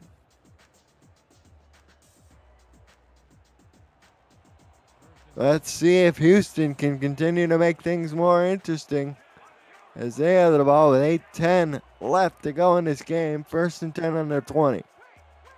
E.T. King under center. He's back to throw, has a pocket, fires it out to Murray. Murray had to drip back to get the ball, but he moved forward enough for 3 yards. He's now up to 128 yards passing. Sully Richardson at 305, 2 touchdowns, but those 3 picks have to be a problem area that you'd think Los Angeles would address next week when they look at the pictures from this game.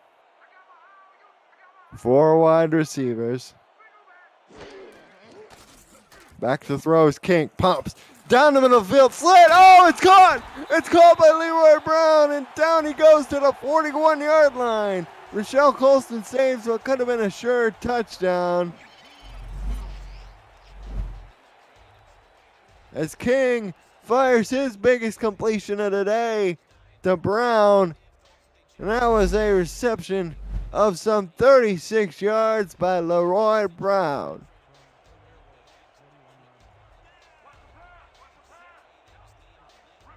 Empty back set. King. 6-step drop over the middle. Caught. And that is a 1st down to the wide receiver Fenimore. His 2nd catch. He picked up 5. 2nd and 5. Fenimore making an appearance in a big way. And just when they needed someone else to step up, there he is, Colin. 169 yards for King. 2nd and 5. His team desperately needs a score, and they've been moving down the field in big chunks. Back to throws. King hit as he throws, nearly sacked. Oh! Tom Roman Jr. knocked that out of the air, but that easily could have been an interception if someone just stuck their hands up. Raymond Jones III applying the pressure. Well, they need to be careful. Like I said before, they can't win it all on one play, and that was a forced throw into a gaggle of Lycan defenders. 3rd and 5. They run with Murray. Back, they lost a yard. I speak for everybody who's pulling for Houston when I say And with 6:30 and counting to go, it looks like the punt team will be sent out there. As Buddy Blaze just shot the gap and brought Murray down. Okay, you're down by 2 scores with 5 minutes and you're punting in the plus side of the field. Just saying. It stopped the ball at the 14. The clock stopped with 6:08 left. Well, Houston has elected to put Los Angeles's 2-play scoring offense back on the field. We'll see how this goes. Hey, I'm pulling for a close game and an exciting finish here. So hopefully Houston's defense is equal to the challenge. Play action fake to Johnson. Richardson way back there. Down he goes. Nice. Mike Baker on the sack for Houston all the way back at the 6-yard line. Loss 8. Wow, hats off to the Hyena defense, because that's a perfect place and time in the game for that play action. And just nobody open, and the line can't hold. Well done, Houston. Big sack indeed. Big sack indeed. That's going on our bingo card, by the way. And Richardson goes down at the 1. In the end zone. Zach Turner with the sack. Close. 3.5 sacks for Zach Turner today. Boy, a safety technically makes it a 1-score game. Richardson throws this time. Oh, it was dropped by the receiver, but Brody Colts was in the area. And this should set up some Houston with some primo field position. Nice. Well, what does your humble correspondent know anyway, as this is going to work out for Houston, as they're going to get the ball back.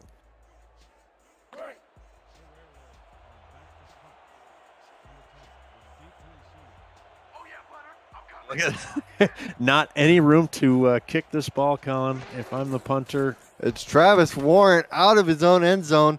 Does a good job just to get it off, and Fenimore will set him up at the Los Angeles 32. Let's go to the SFL studios for a game break in Cameron Irvine. Thanks, Colin. Mike, Lone Star's not done. Yeah, Cam, Lone Star's not dead yet. Ace Finnick with a touchdown pass to Cameron Collier. Plus, they get the 2-point conversion. Lone Star down 20-17 late in the fourth quarter. We won't have time probably to get to bonus coverage because LA Houston running long, but we'll keep you posted on what's going on with Raleigh in the later stages of the fourth quarter. Junior Simmons at the 4 on the first play of the drive. Oh my. Well, those sharp-eyed fans will note that that punt was received in field goal range. And here we go. Houston stepping on the gas. First and goal from the 4. Clock stopped, 9:58 to go as Lone Star scores a touchdown on a pass reception to Cameron Collier from Ace Finnick. Make that a 3-point game. King throws to the end zone. No, they had receiver possibly open on the left side of the formation. Was it that Fenimore fellow possibly? But no. Throwing into coverage finally costs them. Looking for Simi, was double covered by the Rahman siblings. Junior got that one in the air, and LA will take over at their own 20. Oh, get the hankies out for the Houston fans. That's a tough one. 3 men in the backfield for Los Angeles, including the extra tight end. As Johnson will move forward for 4 yards. Now there's still time, and Houston can and will obviously try and force a punt here. Hey, while we're thinking about that, tomorrow on For the Fans Network, it's an international clash as the Mexico City Aztecs travel to visit the London Knights, followed by the Season 15 championship rematch between the Sioux Falls Sparrows and Baltimore Vultures. Bonus coverage of Fort Worth, Louisiana and Vancouver, Atlanta included. Coverage starts at 4:30 p.m. in the East on the SFL for the fans. Football season is only just beginning. Richardson back to throw, 2nd and 6, pass complete to Jack Flash. He was knocked down at the 35, and Richardson's now up to 315 yards passing. King at 197. Hey, we also want to let everybody know when this game is over, we're going to go, we won't be doing a post-game or a wrap-up on it due to time constraints, just as an FYI. So get your picks in for player of the game and everybody else. Any other things you want to mention in the chat, because we'll be cutting out as soon as this one's over. Yes, indeed. Play clock winding under 2. Johnson tackled in the backfield by Turner. He's had a monster day at defensive tackle. And the first time captain makes a huge stop there to force a 2nd and 12.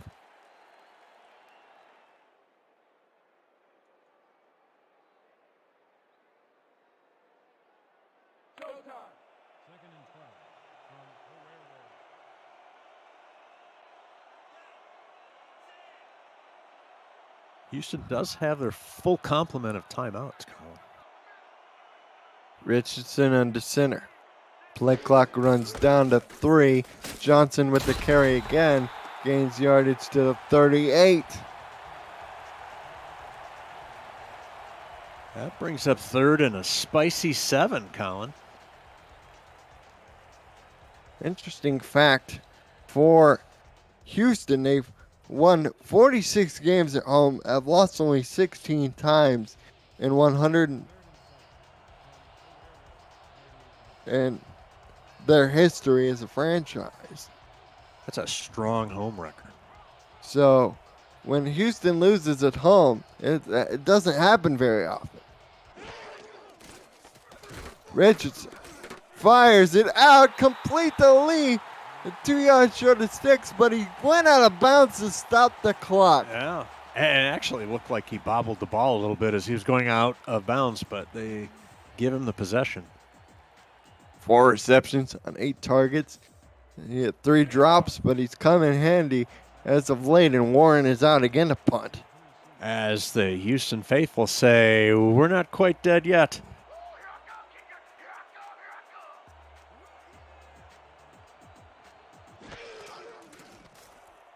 Here's the rush on by Houston. Warren gets it away, and Fenimore will have to call a fair catch at his own 25. So we'll get one play before the 2-minute warning. Hold on to your hats, folks. They may blow away in this crazy wind. They got Houston's down by 2 scores. They have the ball, all their timeouts, and the 2-minute warning coming up after this. They line up in an empty backfield, set 4 wide receivers. What they don't have is a deep threat, so. King over the middle of Walker. That'll be yardage good to the 33. You're watching the Simulation Football League on 11 Sports. LA in front 23-13. We'll be back after this.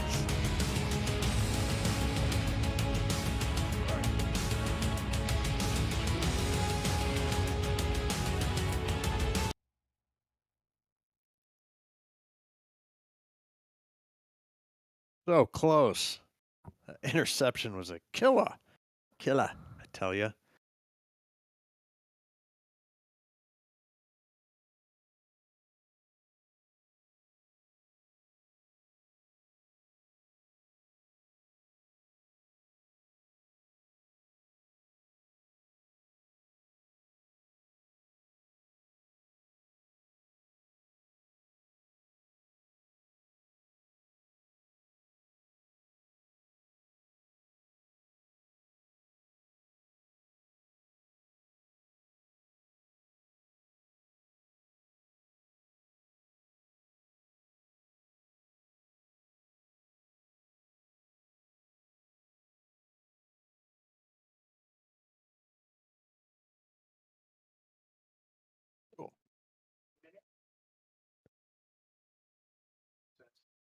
Makes sense, Cam.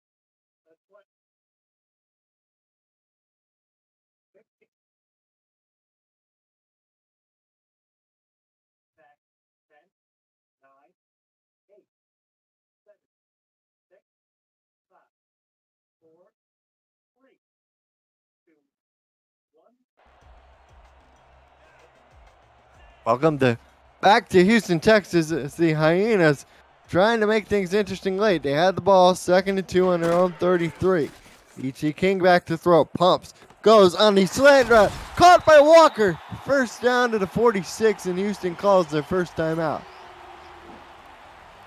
Well, they've got to hurry, and that's what they're doing, and they make use of their timeout here. They need a score, and then they need to score again. Meanwhile, in Raleigh, the Skyhawks have just scored a touchdown to go up by 10, 27-17. So major upset early here in the week 2 window. Mm-hmm.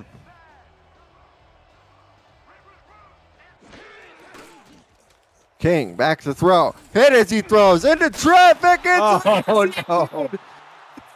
Scott this time. He comes down with it, and that really didn't need to happen if you're Houston. 2 costly picks in their last 2 possessions here late in the game as they're making a bid to at least even the score, if not take the lead. And it's all gone sideways for them. By the way, we're informed by SFL headquarters during the break. We will be going right to SFL headquarters for a post-game show after this game. Richardson. 2 tight ends under center. Gives to Johnson. Swinging wide. Gets back to the line of scrimmage, but Houston is forced to call timeout number 2. I may have missed it, but I don't think anybody in the chat picked up on my Robert Johnson Blues career or pun about the crossroads of his career. A little disappointed in the SFL community on that one. LA lining up in the shotgun. 1:44 left. Do they dare throw? Richardson. Yes, they do. To the reserve tight end, number 81, Tito Camamino. And Houston will call their last timeout with 1:40 left. So they're staring at a 3rd down and 6. And in the flurry of all this information and back and forth and emotional swings in the end of the game, we'll also add to that by saying the Rick Meter is Captain Obvious with a solid lean LA at this point. Richardson quarterback sneak on 3rd and 6. Won't get the first down, but it does get the clock moving as he picks up 2. Is that the first quarterback sneak we've seen, like either in a long time or ever, Colin? I think in a long time. We've seen Sioux Falls win plenty over the years. That's true. In a while. A weird place to call it. But it is what it is. And like you say, the benefit, Colin, is the clock runs. Here's the punt from Warren again. 3rd time he's been out there, but this time he doesn't have to stand in his own end zone.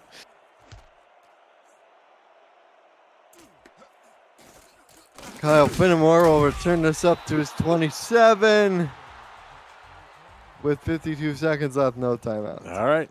Well, let's see. Stranger things have happened in the SFL. Just ask your SFL Gladiators. St. Louis Gladiators. Hashtag too soon. Quit shaking your fist at me, Colin. You're going to do more than shaking if you don't stop. Wait, Dwayne's on the phone. I got to take this. Trips to the top. E.T. King. Down the middle of the field, caught by Sim, and there'll be a 15-yard penalty on top of it. Nice. And the clock stops to boot. It's like a triple bonus. And the flag will be on Rochelle Colston. Oh, she thought she must have thought he was down, or not down, Just making sure. Yeah, that's right. It's a hat trick, a big play, stopping the clock, and a penalty, some penalty yardage to boot. That was, I don't know. You going with that? Maybe. Ball is put on the Los Angeles 34. You know, it occurs to me we really haven't had hardly any penalties in this game. Been very clean. As I exhorted the teams in pregame to have a good, clean fight. King, quick drop over the middle, intercept. Oh, no. The deflection this time, it is caught by number 24, Peanut Say, and down the field he goes. And the Peanut will find his way to the end zone. Touchdown, Los Angeles. Oh, boy. Oh, boy. Well, there's your finisher. And Peanut Say, the brother of Kevin Move Say, the running back for DC, gets a pick six off of the deflection. I just got to say, Say's play was nuts. Here coming at the end of the game. Broke a tackle of Greg Corky, and that's all she wrote. Showing some surprising speed down there, too. As I think the offensive turn defender player was surprised. Say was able to get around him. The extra point. To make it a 30-13 game.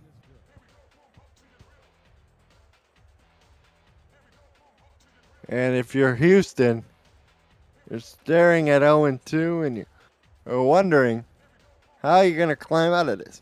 For those of you who are maybe newer here, it's a 12-game season. So if you start 0-2, that's going to be difficult to climb out of, but not impossible.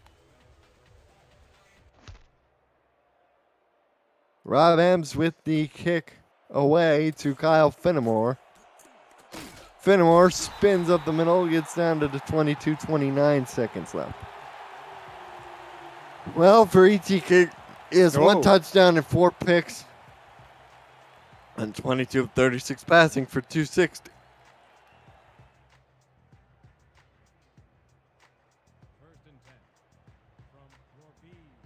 E.T. King in the shotgun. 3 wide. 2 in the backfield. King down the field, tipped out. Almost caught by Brown, and Rochelle Colston was there. Again. Tell you what, Colston might be the player of the game. In my book, anyway. Although Richardson's numbers were quite impressive. Oh, I get it. All the QBs get all the showy numbers and stuff, but Colston's doing the work.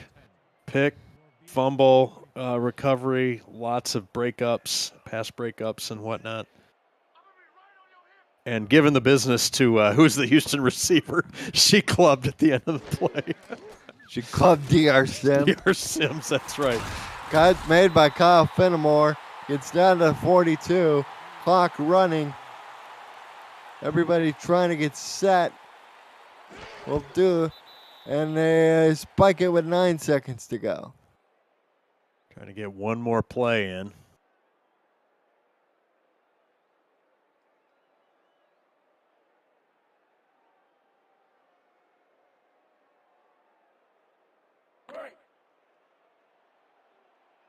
Well, as we approach the last play of the game, I want to remind you, coming up on the SFL postgame show, Cameron Irvine and Mike St. Green analyze all of today's afternoon games between this one and Lone Star, Carolina, plus what's coming up later. It's all coming up on the SFL postgame show. This Hail Mary pass down the field, intercepted at the 3-yard line. And Peanut Say again grabs this out of the air.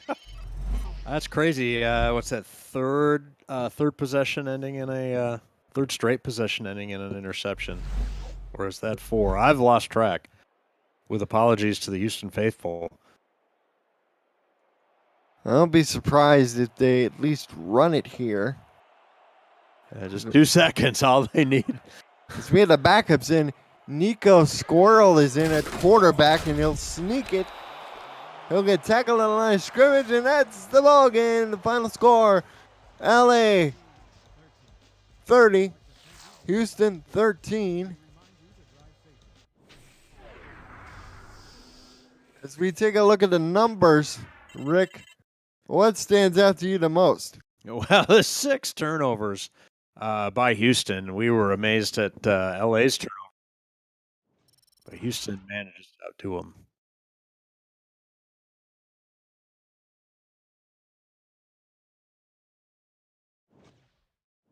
As you see the highlights scroll, Zach Turner, 3.5 sacks, Mike Baker with 1. They got plenty of sacks on Richardson, but at the end of the day, it was those turnovers, like you talked about. Despite over 200 plus yards passing from that man, E.T. King, it was unfortunately interceptions that cost his team the game. Although Rob M certainly had a good day kicking the ball. LZ Pryor leads all of Los Angeles wide receivers with 136 yards and 8 grabs. Touchdown. It was a fairly pedestrian affair. The exciting plays were mostly generated by LA. Hats off to them. Houston makes a bid late, but they can't overcome their turnovers and LA's ability to score. Jack Flash, he only had 2 catches, but he had that big one for a touchdown. After being held in check all of the first half. You know, King had his moments throwing the ball down the field to guys like Brown.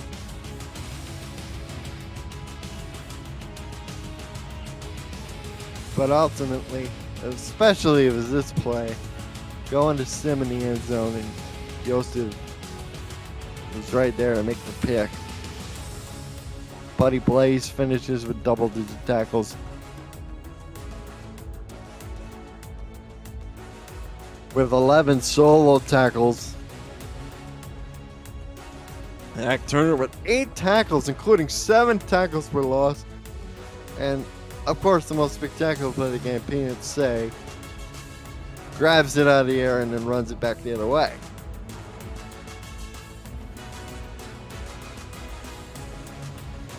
Well, for the Hyenas, they did some good things, but they have to go back to the drawing board. Peanuts, they grabbed that one out of the air.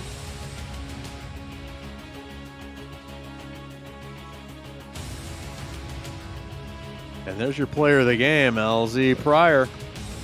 8 grabs, 134 yards, 16.8 yards per catch.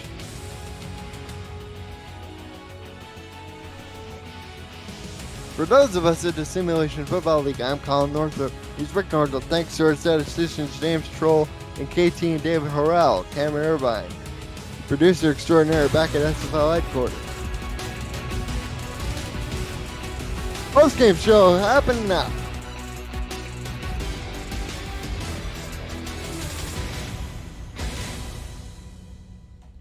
Welcome into the SFL post-game show. What a wild first block here, Mike. That was crazy. First initial thoughts on LA going to 2-0, 30-13 over Houston. Yeah, LA very impressive again in its week 2 performance against Houston. The defense was totally dominating all over Houston, swarmed these guys. Houston never get anything going, and total domination by LA on the defensive side of the ball. Rochelle Colston with a big game. Late picks by pick 6 by Peanut Say, and another late pick on Hail Mary. Totally defensive domination from LA today. That Peanut Say pick, outrunning Murray and Sim. What an exclamation point. In other action, LA Houston dragged on. We were unable to get you to bonus coverage, but in other action, Carolina upsets Lone Star. A late touchdown to Harish Prasad seals the deal. Carolina ends up winning 30-17.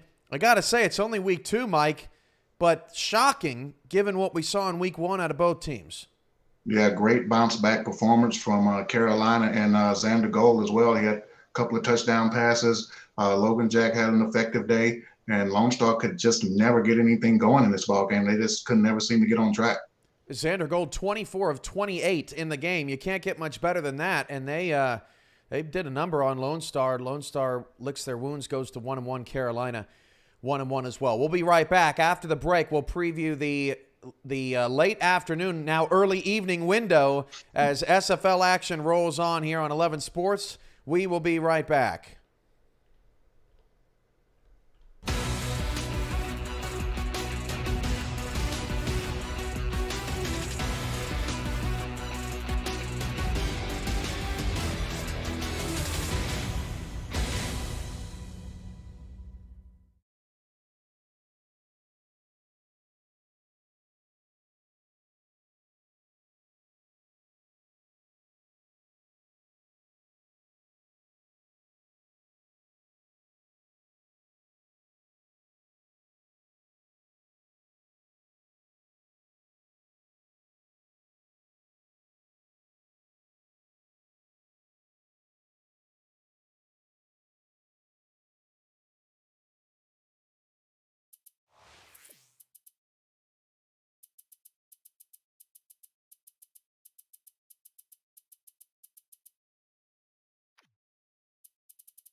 Welcome into Pregame Live. Cameron Irvine, Mike St. Green here with you. Okay, so quickly, Mike, we are trying to get you out to action all over the SFL, all across the SFL. Coming up next is Jacksonville and Florida, along with Queen City and St. Louis. This is going to be an awesome Eastern Division clash. Yeah, basically only 2 words you have to say when it comes to Jacksonville and Florida, and that's basically Jacksonville and Florida. I mean, it's a great matchup, great rivalry matchup. Jack Wall told me in the locker room, hey, this is the matchup that he always looks forward to seeing the most when Jacksonville goes up against Florida. Later on, we have Queen City and St. Louis. Queen City won the game late, sealed the game late with a big interception by Ted Haynes, and St. Louis had a big second half from Christian Brown to come back and win their ball game last week. Should be 2 great matchups on hand. That Queen City St. Louis kickoff is now 7:35 Eastern, 7:35 Eastern, Queen City, St. Louis. Jacksonville and Florida, that game kicking off in 2 minutes. Coming up next here on the SFL on 11 Sports. We'll see you back at the half.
.11 Sports and For the Fans welcomes you to the following presentation of the Simulation Football League.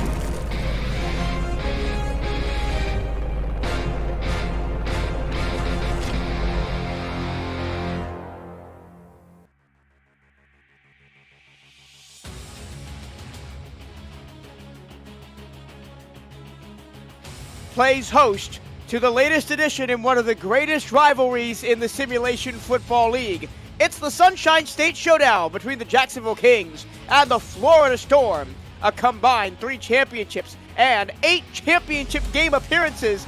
All comes down to this in a meeting of 2 of the greatest minds in the SFL coaching ranks. Hello and a very warm welcome to tonight's broadcast of the Simulation Football League on 11 Sports. And for the fans, we are live from the Eye of the Storm here in Fort Lauderdale, Florida. My name is Michael Trevillo. Thank you for joining us on this beautiful Saturday evening from South Florida. Alongside me is Benji Matson. Benji, it's always an occasion when these two get together, and today is no different. Good evening, Michael. Wonderful to be with you again this evening. Looking forward to this matchup tonight. Jacksonville and Florida, 2 storied franchises in SFL history. Always put on a good show. Excited to be here tonight for some Saturday night football. Can't wait to see how this one unfolds. Both teams looking for some momentum here early in the season. Jacksonville fresh off a huge Week 1 victory on the road now against Florida, who's looking for that first win of Season 16. Both teams want to come out firing, play good defense tonight. This is going to be a battle, possibly one in the trenches. Can't wait to see this one unfold. Looking forward to it. It's always going to be a battle in the trenches when these two teams collide, considering they've got 3 of the top sack leaders in SFL history on the roster. I'm sure we'll get into that more as we go along. But Jacksonville won the toss, chose to defer, and we are just about set to go. The kicker for Jacksonville is Anthony Cece, and he says, game on! It's time to play football from the eye of the storm, all the way back at the goal line and up to the 24 comes Jeff Como, and here is the starting offense for the Florida Storm. Ron Cochran starts at quarterback. Charlie Blitzky, the rookie running back. J.W. Doyle is at fullback. Stephen Bush, Jeff Como, and E.J. Minton, the wide receivers. Veridin Zarkov, the second season man at tight end. And Greg McDonaldson and Joseph Wade man the offensive line positions. Here we go. First play from scrimmage. Storm in the all blue, trimmed in teal. And a throw from Cochran out to the far side. That one finds Stephen Bush for 8 yards on the first play from scrimmage. Great start for Florida right off the bat, connecting on the outside with Stephen Bush, one of these talented Storm wide receivers, looking to make an impact as they've lost one of their former leaders among their ranks at that wide receiver spot. Optimus Klein has moved on, so these Storm wide receivers are looking forward to the task tonight ahead of them. Optimus Klein now runs the show out in San Diego, and Florida we saw in the first week, a bit wayward without him. We'll see if that gets better this week. And now over the middle, a first down completion to Veridin Zarkov, his first catch of the afternoon, or evening, I should say. Veridin Zarkov is the second-year tight end in the Storm organization. Tall target at 6'5", going to be coming on strong, I believe, in his second campaign here in the SFL. Zarkov holds the record for the longest reception in SFL minor league history. Here's first down and 10. Nice slant powdered over the middle into traffic and into Jacksonville territory. Rumbles E.J. Minson, who kind of emerged as the new wide receiver 1 towards the end of last week's game against Lone Star. That's very true. He did capture a score from Ron Cochran there in last week's game, finished with 8 receptions, 85 yards. So from the wide receiver perspective, he was the top receiver in last week's game. Cochran under center, 3 receivers to aim at, 4 down linemen, but Jacksonville only sends 3. Underneath, the pass goes to Zarkov, and Veridin Zarkov will get 9 yards. So the offense from Florida looks a lot more efficient than they did last week. We get a rare occasion, Benji and I, of calling the same team 2 weeks in a row. We don't usually get that in the SFL, so we can compare directly this week's performance to last week's against, on paper, a better defense. Second down and 1. Here's the first run for Charlie Blitzky, and the rookie loses a yard, goes backwards, and there's that venerated defensive line for the Jacksonville Kings. Here's the Jacksonville defense. On the defensive line is Mike All, A.G. Pennypacker, Hunter Norwood, and Jaquan Hale. Linebackers Keenan Samuels, Jay Martin, Clay Jones. Corners Rain Rie, Michael Sprouse, and Bernard Gooden. Alex Bond and Sukolomano man the safety position. Now it's 3rd down and 2. Split back, 2 receivers left. Handoff Blitzky, trying to pick his way through, and he finds a hole. Falls forward for a first down to the Jacksonville 34. Charlie Blitzky is the touted rookie here. Toted the ball twice in a row right now. Week 1, he only carried the ball 4 times. Managed to scamper for 25 yards. Had some good burst in his runs in week 1, but I think handing the ball off to Charlie Blitzky a bit more in this game tonight is going to be one of those keys to Florida. Here's Blitzky in the passing game for the first time, where Charlie was more effective last week, was receiving the ball. 63 yards and his first touchdown as an SFL major leaguer. And Charlie, the Bullet Blitzky, was busy last week. 13 targets out of the backfield, made 100% of his catches, 13 for 13 on the week, was one of the actual top receivers in the SFL in week 1, making his rookie debut. Florida loves to utilize those running backs out of the backfield on those pass routes. Again, single back, Cochran under center. He drops back to pass. The lefty fires over the middle into traffic, and it's caught down inside the red zone. Stephen Bush, his second catch of the opening drive. And already Florida has flipped the field from their starting position and gotten inside the red zone. Yeah, this is a fantastic drive to start the game here for Florida. Here we see on this replay, great route by Stephen Bush across the middle. He's got great hands, one of these talented receivers for Florida, and they're starting fast this week. This is not what happened against Lone Star last week. They couldn't convert early in the game. Here, it's going to be important for Florida to finish off this drive with a touchdown. Press man coverage comes for the defense, and they're going to run right through it with Blitzky, and he'll get 2 yards off the left-hand side. A 27-13 victory for Jacksonville last week against Houston, and a Houston team that fell to Los Angeles in the first block of games, mostly because the Los Angeles defense came to play. Here's 2nd down and 8 from the 16-yard line. Split backs again, 3 receivers. Cochran underneath, and it's caught by Jeff Como, his first catch of the ball game, and a 7-yard gain. Early on this drive, Ron Cochran is spreading the ball around. He's getting everyone involved across the board early. He's keeping this Jacksonville defense guessing on this opening drive of the game. Now Charlie Blitzky out of the backfield could be dangerous on this 3rd and 3. 3rd and 3, 6 minutes to go first quarter. Long opening drive for Florida. Pump fake from Cochran. He's going to go to the end zone. It's tipped up in the air, and it eventually hits the turf after Michael Sprouse had a good look at it. Yeah, I think Jacksonville noticed on tape last week, too, how active Charlie Blitzky was in that passing game. I think they played some good defense on this drive and almost was able to come up with the interception there in the end zone. Good stand here on the goal line by the Kings to force a 4th down. We might see the field goal unit coming out here. They almost had an interception there in the end zone, but I think they'll take the end result here, hopefully holding Florida to a field goal attempt. A great play on the deflection by Keenan Samuels, the round 1 rookie out of Tacoma, to prevent that pass from going through. If he didn't get a deflection on that, that's in the hands of E.J. Minson. So on for the extra point, here's Ethan Sneed, 3 of 3 in week 1. And this one a relative chip shot. It is up and right through there from 27 yards. So Florida takes a 3-0 lead, and we're about to see the Jacksonville offense, led by Christian Christensen, onto the field next. This is one of the best quarterback battles you will find in the Simulation Football League. Christensen, an 8-season veteran. Cochran, an 8-season veteran. Both been with these franchises for their entire careers. They've had some epic battles, 2 championship games against each other. I mean, these guys, there's no love lost of these quarterbacks. Yeah, and they're going to do their best to outduel one another tonight for sure. Here's Mike St. Green up with the football up to the 21-yard line. Here's the rest of the Jacksonville Kings starting offense. As I mentioned, the quarterback is Christian Christensen. Jared Willis, the running back. Iggy Swift is also in the backfield. He lines up at fullback. Mike St. Green, Ken Gossett, and Grayson Willis, the wide receivers. Jack Wall manning the tight end position.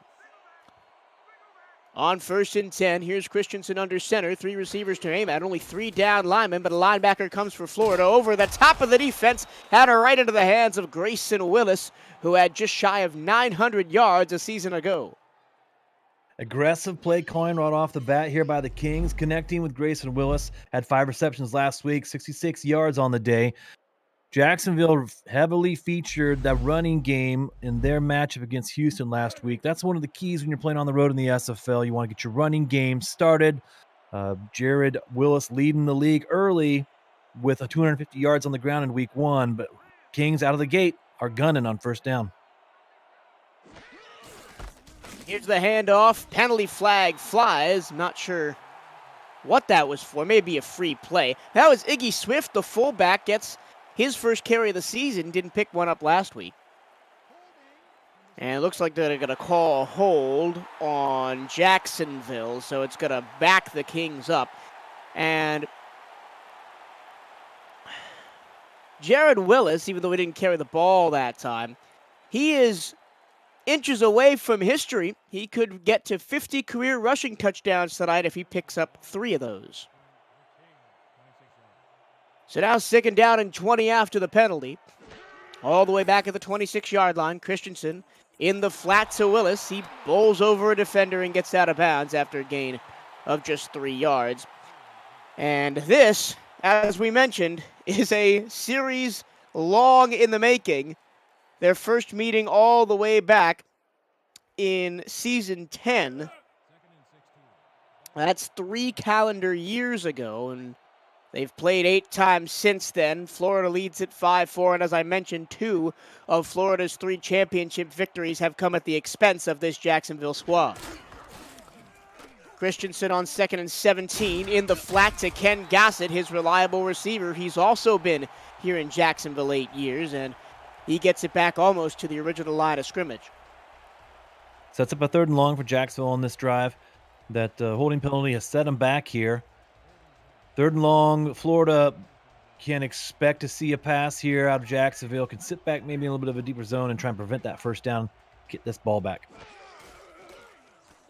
5-step drop for Christensen. He's going to air it out, and he's got Grayson Willis into Storm territory. 3rd and 11. Easy pickings for the veteran Christian Christensen. And perhaps too soft of a zone right there. Christensen was able to find the sweet spot in between those Storm defenders there. Great catch by Grayson Willis, bringing in his 2nd in of the day. Sets up the Kings just across midfield with a first down. And now they are marching here successfully on their first drive of the game.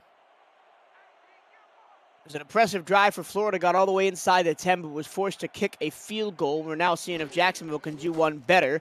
Almost 3 minutes left to go in the first half. Here's Jack Wall making a reception through contact and picking up the first down. I thought that spot was a tad bit dubious, but they will spot him beyond the line to gain.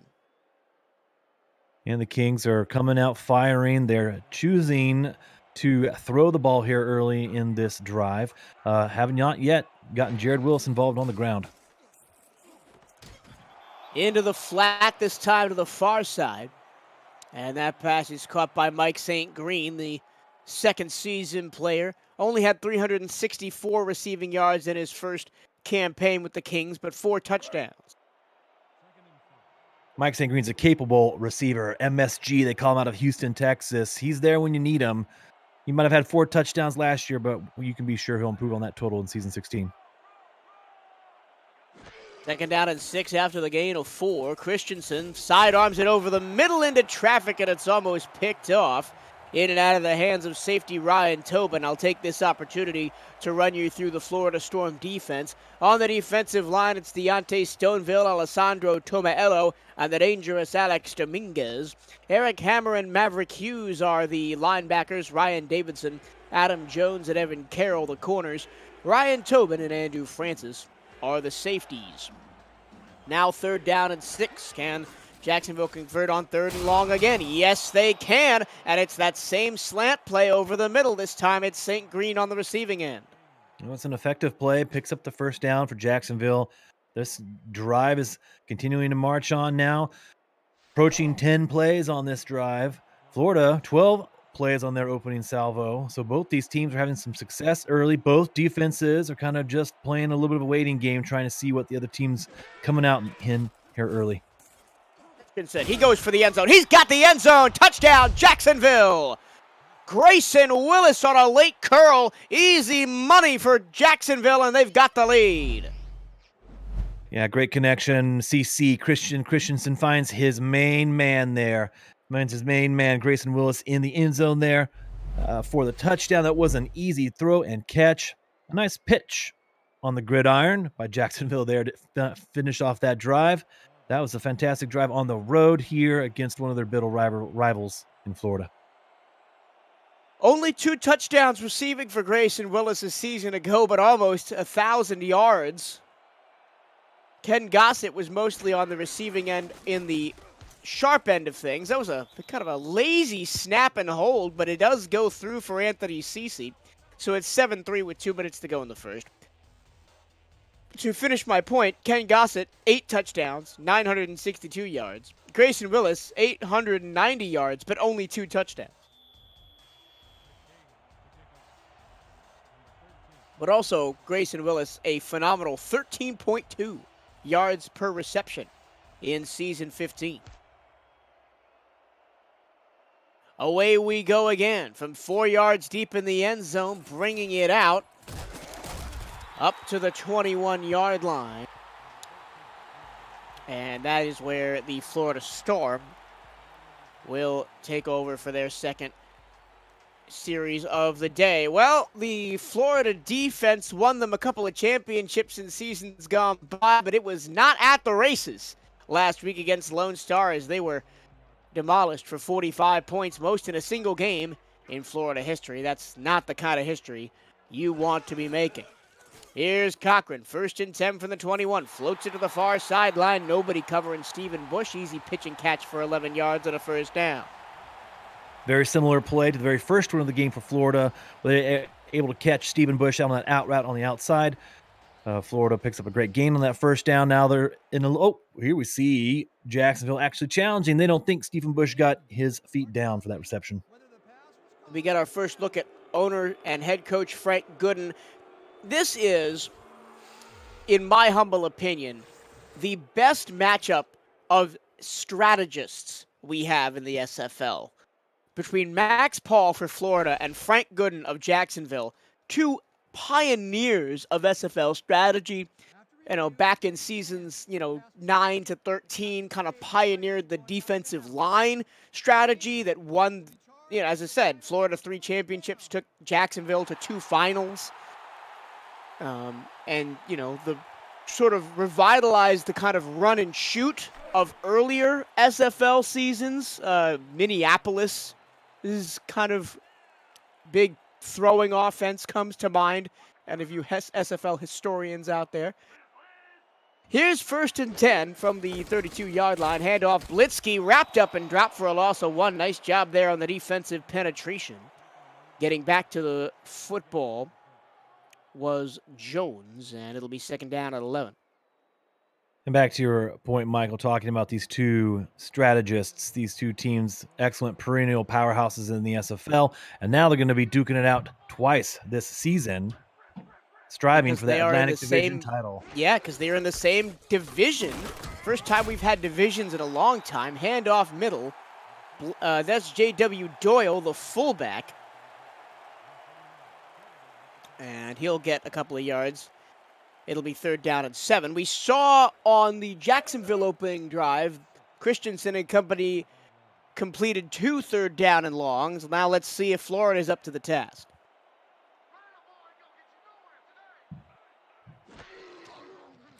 Cochran from under center. Plenty of time to throw into the zone coverage and in and out of the hands of Stephen Bush. He couldn't hang on through contact. 4th down and 7. And now Jacksonville has a chance for a 14-point swing here as we hit the end of the first quarter. Yeah, and this is going to be a telling part of the game today. Last week in their matchup against Lone Star Glory, Florida had a tough time converting first downs and couldn't stay on the field on several drives. Early in the game, they had to settle for a couple field goals where Lone Star Glory was putting touchdowns on the board. Florida might be in danger of finding themselves in a similar situation here after this punt, hoping the defense can come back out on the field and shut down the Kings on this next drive. Nice hit by Sukolomano. 4 interceptions a season ago. Jacksonville comes after the punt, doesn't get there. And good punt coverage down the field by Florida. Pins Jacksonville at their own 19. St. Green not really able to make any headway on that one. So 45 seconds left to go in the opening quarter. This is Jacksonville's second possession. Florida drove all the way down 12 plays, 80 yards on their first drive, but had to settle for a field goal. Jacksonville, a similar drive, but they scored a touchdown. And now, as I said, a chance for a 14-point swing here for the Kings on the road. Handoff middle. Here's Jared Willis breaking a tackle at 13 yards and a first down. Jared Willis' first carry of the game today. 24 carries last week for 250 yards. You know the Kings can depend on him when needed, but this is his first carry of the game. Jacksonville continuing to change things up, trying to keep Florida guessing. Wanted to stretch this second drive, and they know what it's like. If they can put some pressure on Florida early, score some touchdowns, they're going to like the momentum they have here on the road in Florida. 1,500 yards on the ground as well for Jared Willis last season. He is a dangerous back, but this time they go to the air, and it's almost intercepted. Ryan Davidson got a hand to it, but all he could do was knock it to the turf, and it's 2nd down and 10. Ryan Davidson's one of the excellent defenders in that Florida secondary. Sure-handed, used to picking off passes from the opposing quarterbacks, just could not reel that one in. But if he has another opportunity in this game tonight, you can be sure he's going to hold on to that ball.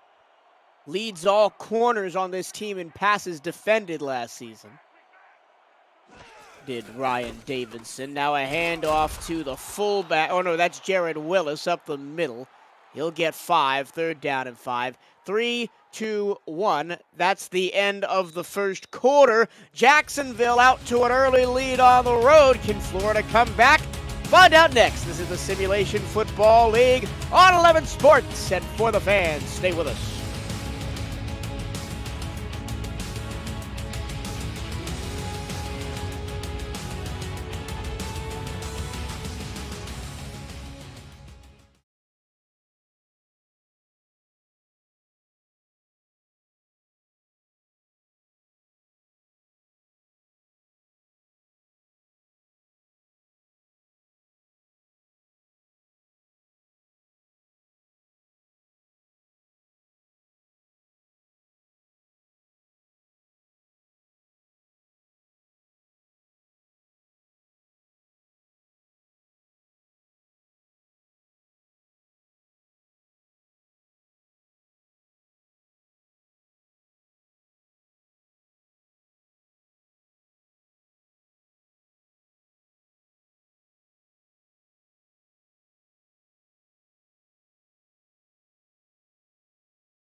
Welcome back to Florida, South Florida to be exact. It's the Florida Storm and the Jacksonville Kings battle for the Sunshine State. And immediately a 3rd and 5 out of the timeout, and Grayson Willis has another first down on a crossing route. It seems that that's the way to go if you're Jacksonville here in this game.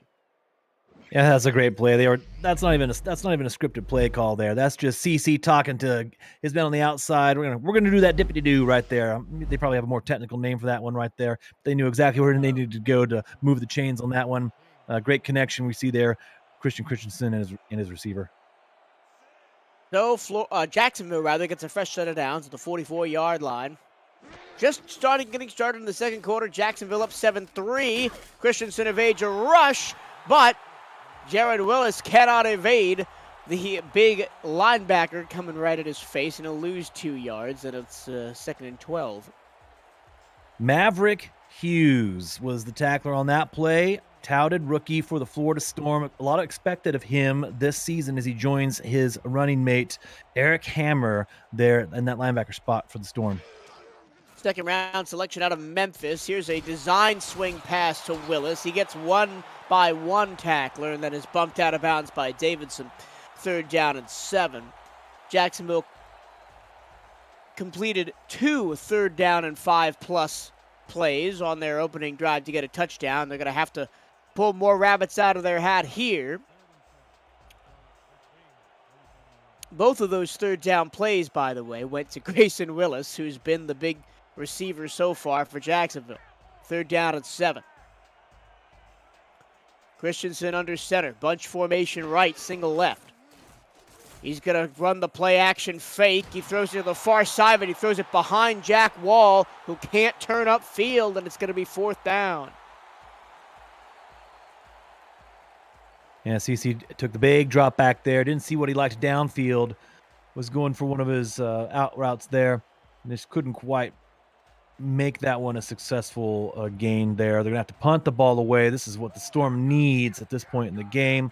Get this ball back so they can get their offense back on the field. I think, honestly, that was a rare Christensen error, because if he throws that one front shoulder instead of back shoulder to Jack Wall, the tight end had plenty of space in front of him to go get that 1st down. Either way, it's Florida ball at their own 16-yard line. Nice punt coverage by Jacksonville. And here comes here comes Ron Cochran back onto the field. And they want to get right back to what they were doing on that first drive. Ron Cochran was really distributing that ball. He got almost everyone involved on that first drive of the game. We want to see them try and maybe do more of the same starting this 3rd drive of the Storm. Cochran, slant middle. That almost looked like a Jacksonville play. They got 9 yards out of it. E.J. Minson on the catch, his 2nd of the ball game. Yeah, Florida and Jacksonville, they know each other so well. You know, Florida, Ron Cochran sees what happens on the other side of the field. It's like, we can do that too. So that's a good connection with his receiver, E.J. Minson there, for that big gain. Handoff, middle, Blitzky. Did he get enough? Yes, he did. Forced backwards by Rain Rie, but he got the forward momentum needed for a 1st down, so Florida moves the chains. I think Florida, I just came out here and said they need to spread the ball around on this drive. While they're doing that, I think Florida can really help themselves by really establishing the run when they can with this rookie Charlie Blitzky. 6 carries for 5 yards on the day so far, not having much success on the ground. Pump fake, and now checks it down to Blitzky. He's got some room to run. Spin moves leave 2 Kings in the dust, and Mart makes the tackle to prevent the 1st down. Nice pickup of 8 yards by Blitzky, and that is where Charlie was most effective last week against Lone Star. Out in space in the passing game. Absolutely. And that's how he scored his first touchdown of his SFL career on a rather beautiful play where he took it to the house on a swing pass just like that. Now Blitzky on a handoff, trying to pick his way through, shakes off a tackle of Clay Jones and picks up a 1st down. And one of the things that we were lamenting last week, Benji, about this Florida team is they didn't give Blitzky enough chance to carry the ball and get a rhythm going. Only 4 carries for 25 yards. He's already got more carries than that, and we're halfway through the 2nd quarter. Yeah, good point there, Michael. I think a lot of that, too, has to do with the game script of that game. Florida found themselves down early to Lone Star glory last week. In the flat to Como, he's tackled from behind by Rie and Sprouse. And it'll be 2nd down and 5. Neither one of these teams really going for a deep shot, although we've got a couple of the best deep threat receivers in the league in this game, one being Ken Gossett, another one being Stephen Bush. Cochran to Blitzky. Blitzky trying to make one man miss. He does, but he can't get away from Sprouse and Rie again, who combine on the tackle, and it's 3rd and 1. Yeah, that play right there didn't quite go for the 1st down, but you see how talented Charlie Blitzky is. Reaches back and nabs that pass with one hand, and then almost without any effort is able to put that Florida Storm cyclone spin move into effect. Makes the first defender miss. And that's why Florida went out and got that guy in the draft this season. In the last 3 plays, Blitzky has had the ball twice and put 3 Florida Storm defenders in the spin cycle. And there's J.W. Doyle, the fullback, doing what fullbacks do, getting tough yards through the trenches. 1st down, Florida. J.W. Doyle was the halfback last season for Florida, but he's no stranger to that fullback position. Got his start in the SFL as a big bruising fullback, and J.W. Doyle shows you exactly what he likes to do right there, pick up the tough yards. Cochran back to the air, pump fakes, now goes to Blitzky on the far sideline, threw it over his head. Blitzky had to jump and fall forward to get the football, and he ends up falling out of bounds for a loss of 1. At that point, I think quarterbacks in this league are, a little hesitant to just take off and scramble But I guess if you've got an 8-season veteran in Ron Cochran back there, doesn't want to do a lot of scrambling. I think that he's got that written in his contract. He doesn't have to scramble. I think it's written in there. There's a couple of quarterbacks in this league that like to run. Cochran to the air again, underneath to Como, and Como almost gets a first down. And Florida has to get creative here on this 3rd and 5. They've been leaning heavy on Stephen Bush, Jeff Como on the outside. Charlie Blitzky swing pass out from the backfield. Verdin Zarkov had one catch early in the game, and they haven't gone back to him here. This would be a great time to get the tight end involved on this 3rd and 5. Just inside Jacksonville territory at the 41-yard line. Cochran over the middle, deflected and incomplete. Clay Jones with the knockdown. It was intended for Stephen Bush.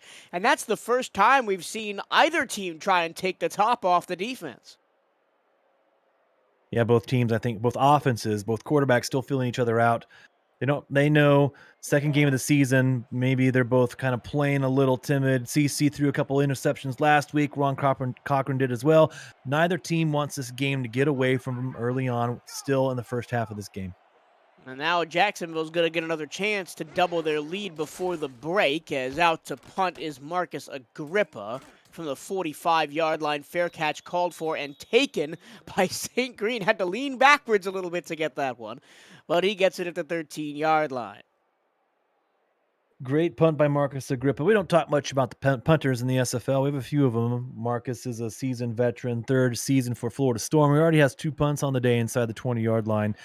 So he's doing exactly what Florida needs and expects him to do, and is an unsung part of this Florida Storm defense, especially when you can set offenses back like he just did. Check down Willis, and he gets wrapped up. No gain on the play.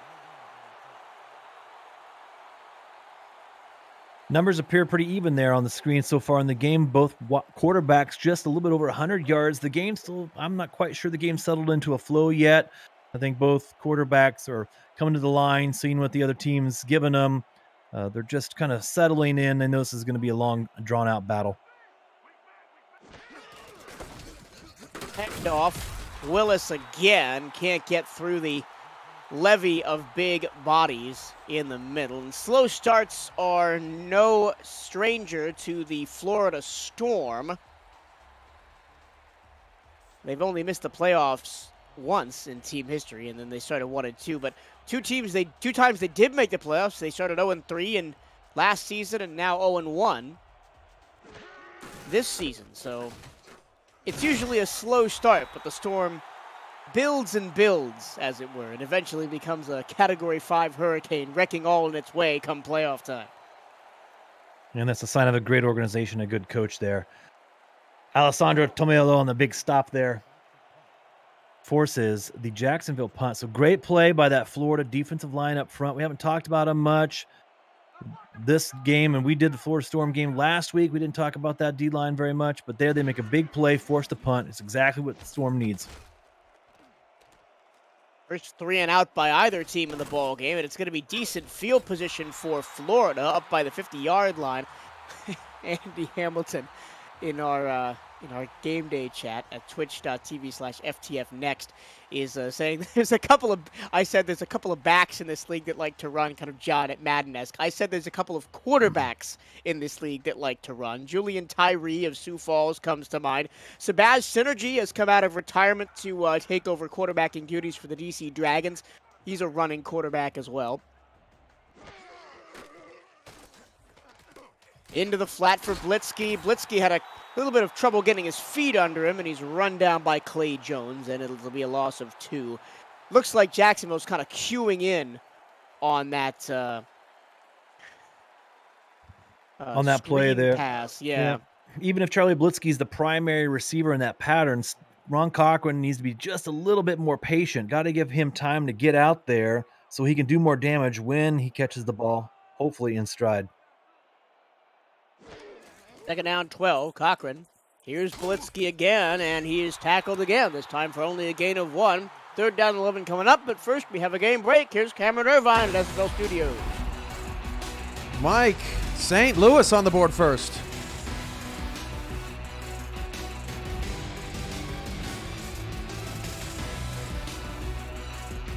Seven nothing. Gladiators on top of the Corsairs. Back to Fort Lauderdale with Mike Benji and the crew.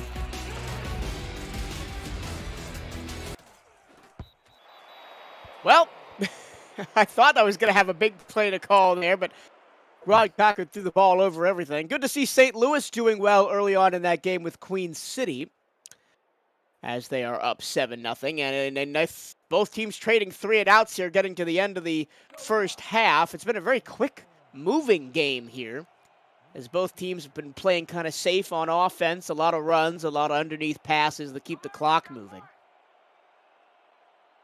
We'll see if Marcus Agrippa here can put this ball down inside the 20-yard line again. Long kick. It doesn't really stop rolling. Oh, it kicks back at the 1 and is down inside the 1.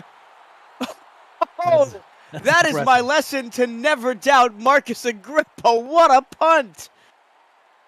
Marcus Agrippa is one with the ball. I thought for sure that was going to roll into the end zone, but right at the 1-yard line, it just stopped short and kicked back the other way like it had a mind of its own. And now Jacksonville in the shadow of their own end zone have to rely on Jared Willis to try and get somewhere safe. He runs up the middle for 2. Tackled by Eric Hammer.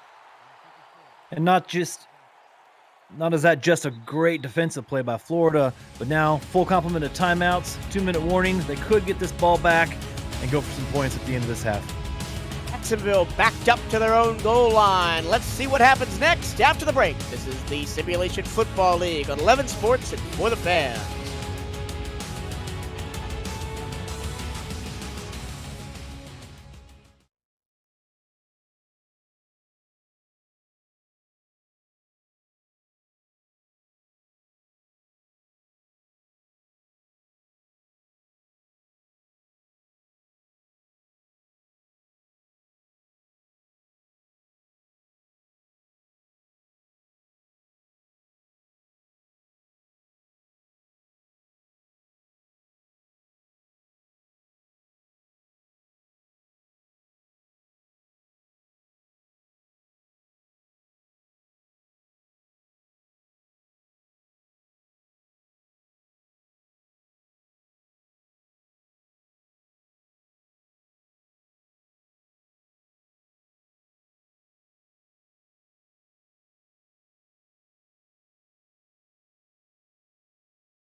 Welcome back to South Florida. It's the Florida Storm and the Jacksonville Kings Saturday night in prime time. And Jared Willis is going backwards to his own 2-yard line.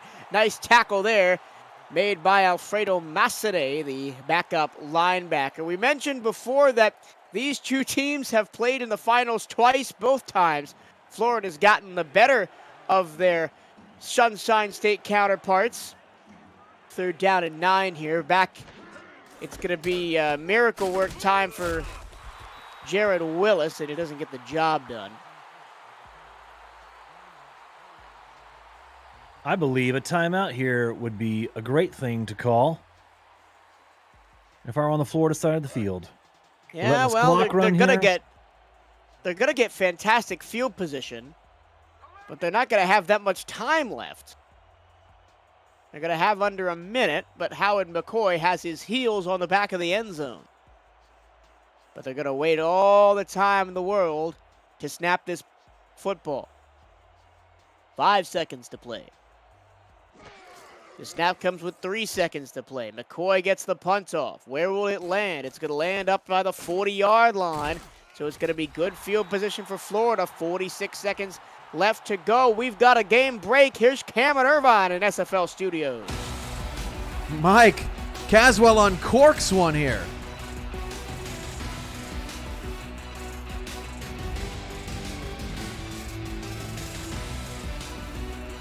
7-7, they're scoring points, and Florida and Jacksonville playing some defense. Back to Fort Lauderdale, Mike and Benji.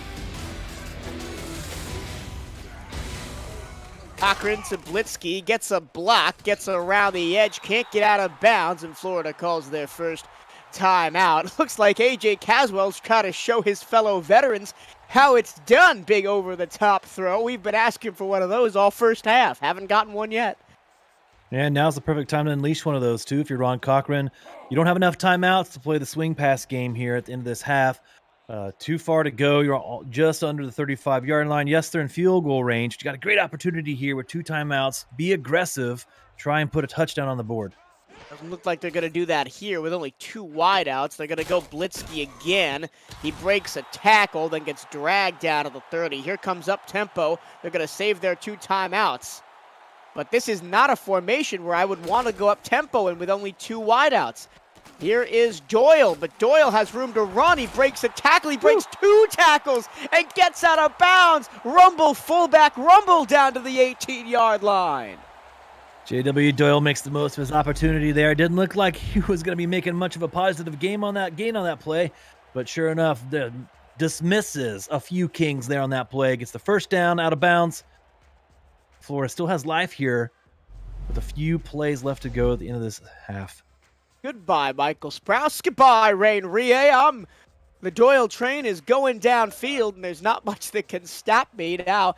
Florida with their second trip to the red zone. First time they were forced to kick a chip shot field goal.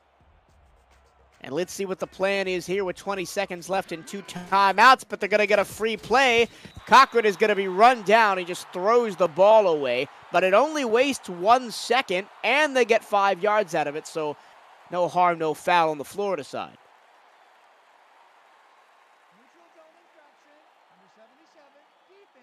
Let's see who they call this on. It's going to be Mike All, the second season player. 4 sacks a season ago for All, and just a little bit too antsy there.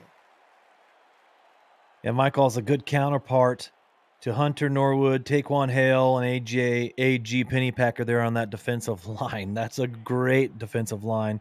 Michael's is a little bit too amped up there on that play, but they know they can impact the game from their position. 17 seconds to go in the half. Can Florida get something done here? 7-step drop for Cochran to the back of the end zone. It's picked off. Jacksonville takes the wind out of the Florida sails. It's Alex Bond's second interception of the season. Alex Bond, just you said it, second interception on the season. Florida did what we were hoping they would do, make a play for the end zone here. Looks like they had E.J. Minson running that number 1 route there across the top, but they just had the worst defense called there. Florida did to throw that ball. Instead, Kings make a fantastic play in the end zone, pick that ball off. But Florida did take a chance there. They were aggressive, which you do like to see. It's just an unfortunate end to that series, though. 52nd interception in the career of Alex Bond. Here's Christian Christensen, stands in the pocket, throws it too short for Ken Gossett, and then Evan Carroll almost picked that one off and walked the other way with it. Yeah, that would have been amazing if he could have just reeled this one in. I was going to say make a great play on the ball, but I think it hit him in the head here. I mean, I think Carroll was just as surprised. It Nice got header. him right in Nice the header. face mask. I think he was just as surprised as Gossett was that the ball was thrown his way, because I think Ken Gossett on that play was just supposed to be a decoy route to draw one of the corners, while they were looking deeper down the field. 7 seconds to go in the half, and I think they might just run it out here and head to the locker room up 7-3. Christensen moves in the pocket. 2 seconds and 1, and did he get out of bounds, Jared Willis? I think he might have.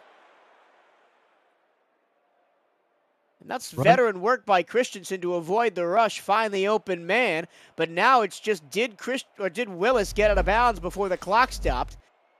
And Jacksonville can try a Hail Mary. There is 1 second on the clock. Why not? What else are you going to do with 1 second on the clock? Throw it deep.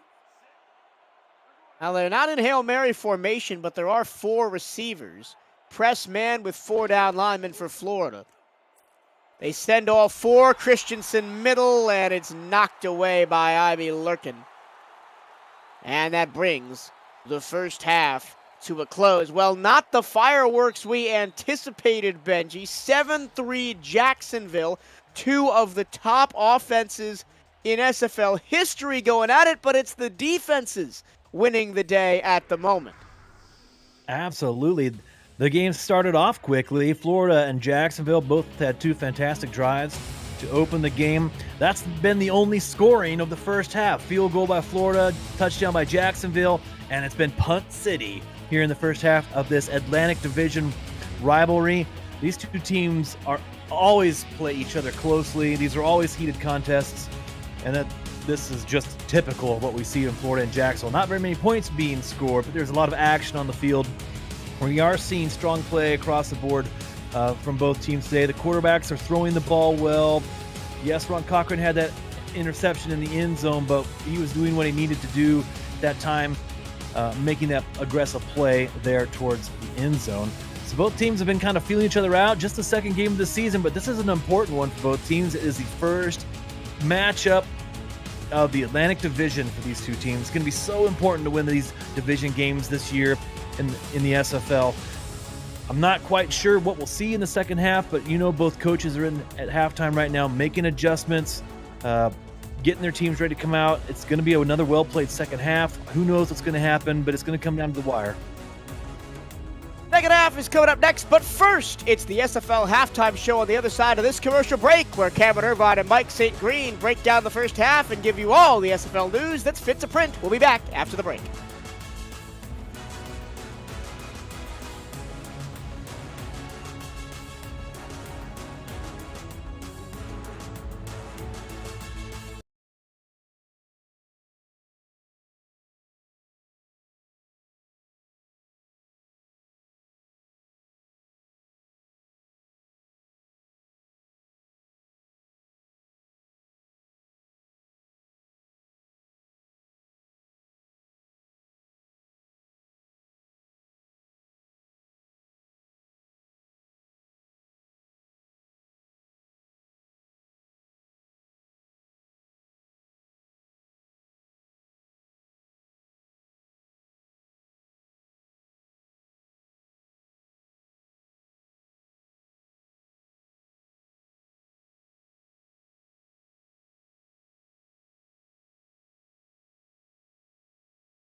What's up, everybody? Welcome to the SFL Halftime Report. Along with Mike St. Green, I'm Cameron Irvine. Wild night here. Defensive battle in Florida, 7-3. Kings, your first thoughts, Mike? Yeah, my stat sheet over here is looking a little anemic. Not many notes here from the first half. Both teams scored on the first drive. Florida with a field goal, Jacksonville with a touchdown. But other than that, man, it's been played in the middle of the field. A big interception at the end of the first half by Jacksonville to keep Florida off the board. And we're 7-3 at halftime. Flurry of activity today in other action right now. Queen City and St. Louis tied at 7. They both kind of sprung out to big plays, big leads, a big interception by Rodney Panani, and that's a tight one too. We've had a lot of close ones here today so far. Yeah, tight game over there. Big interception that led to a touchdown by Cairo Martinez. Queen City answers back with a touchdown of their own, and these guys are battling back and forth right now as we speak. Queen City is kind of threatening the red zone right now. If you're just joining us, Carolina gets a big upset victory over Lone Star, 30-17. That game got really close, 20-17. Lone Star made it a game late, couldn't recover the onside kick, and then couldn't get the stop either. They had a terrible fourth down pass inside their own 10 that just kind of messed the whole game up at the end. And then L.A. surprisingly goes to Houston and not just gets the victory, but gets a convincing win, a pick six from Peanut Say, the rookie, at the end of that game to win 30-13. Of the two games, which one was most surprising to you, Mike? Most surprising was the Lone Star and Carolina game. Lone Star had a great offensive performance week 1 against Florida, and this week just didn't seem to have any continuity going at all. Running game wasn't going well. They couldn't get anything going in the air. Just seemed to struggle the whole game. Well, more updates on Queen City, St. Louis coming up here in the second half as well. And 2 games in the books. We have 2 games later today. Portland takes on Tulsa on the SFL's Twitch channel, and then on the SFL on LSN and FTF's Facebook and Twitch channels. We'll have Arizona and Charleston, a highly anticipated matchup. Mike, that's going to be a good one, and Charleston's had their number as of late. Yeah, I want to call that game the friends and family game. I have family on the Charleston side. I have a lot of friends in the Arizona locker room, so I'm looking forward to it, see how it comes out. I really don't know who to root for in that one, so we're going to see how it plays out. Those games scheduled to kick off at 9:20 and 9 Eastern respectively, but we'll see how things go in the second half of our middle block here on the SFL. Well, lots of great plays from week 1. We got a chance to collect our breath this week and look back through all the footage, and we found the 10 best plays. Here's your top 10 plays of week 1.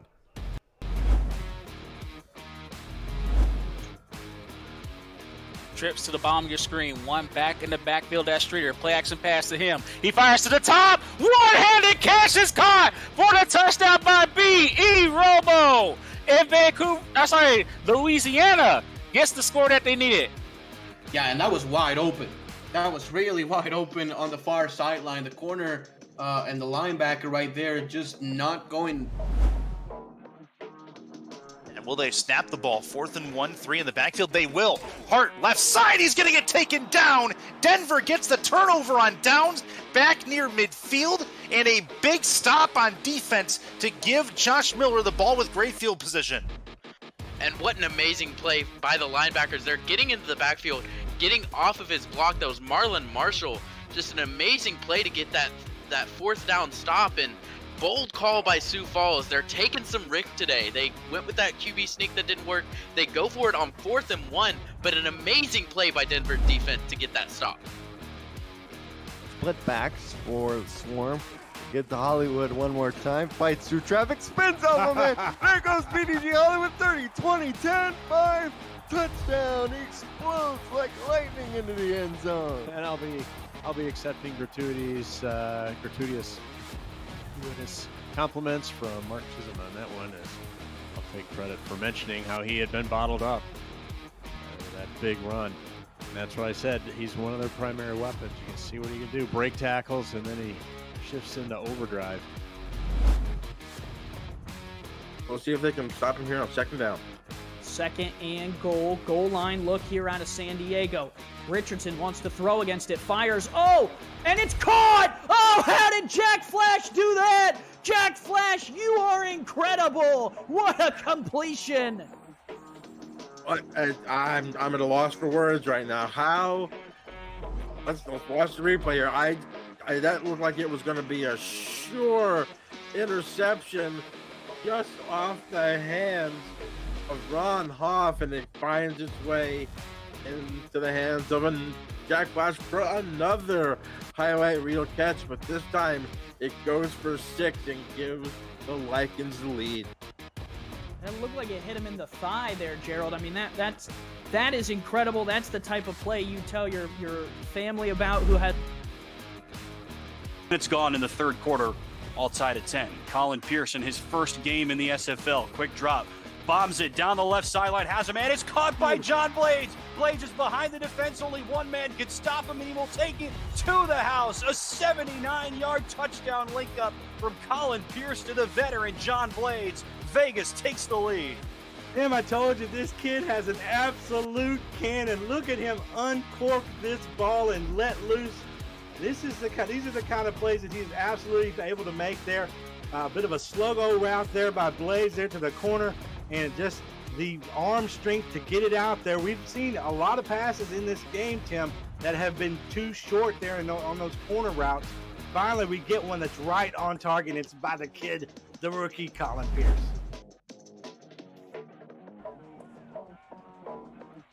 First and 10 again. They will give now to Robert Johnson. His first carry of the second half. Breaks it open. Stiff arm!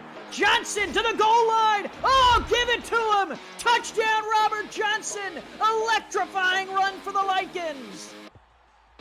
He was not to be denied.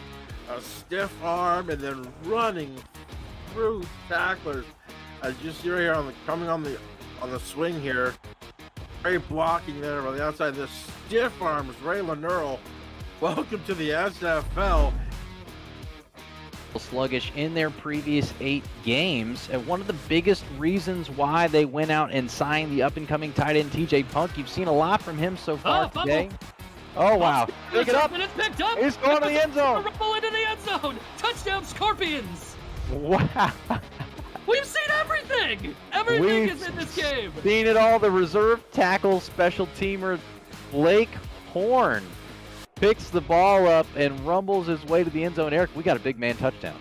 Big man score. Put it on the board.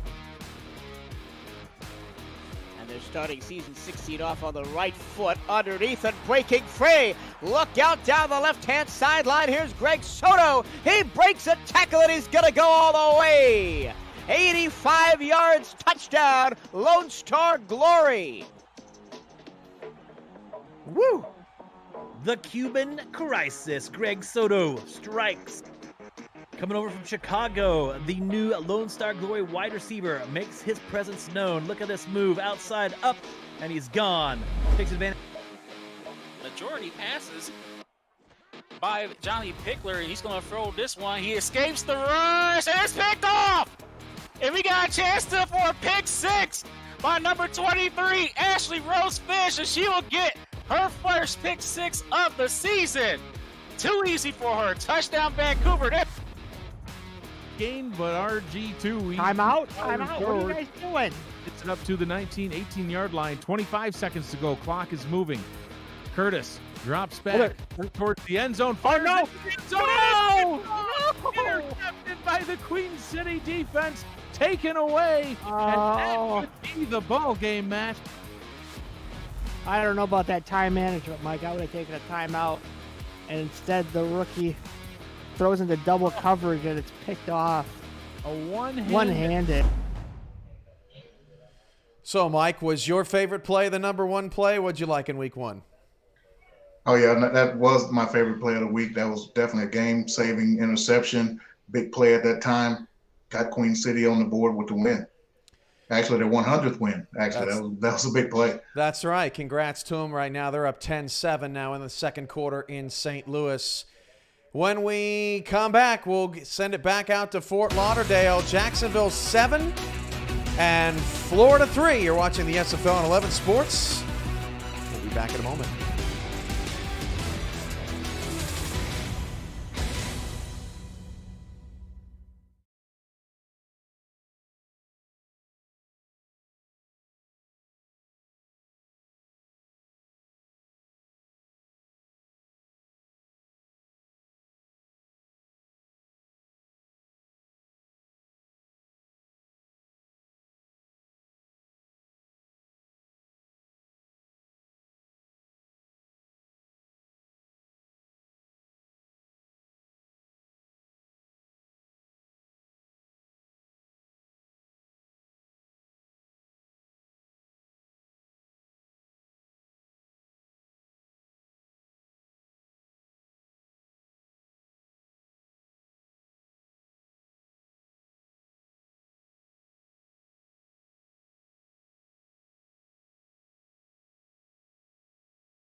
Welcome back to the Eye of the Storm in beautiful Fort Lauderdale, Florida. It's the Florida Storm and the Jacksonville Kings, the Sunshine State Showdown here on Saturday night in primetime Simulation Football League action for you.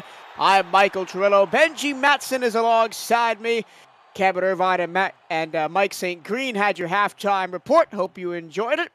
And we are back. Jacksonville deferred in the first half, so they'll get the ball up 7-3 and a chance to score some points. We had an entire quarter without any points in the second.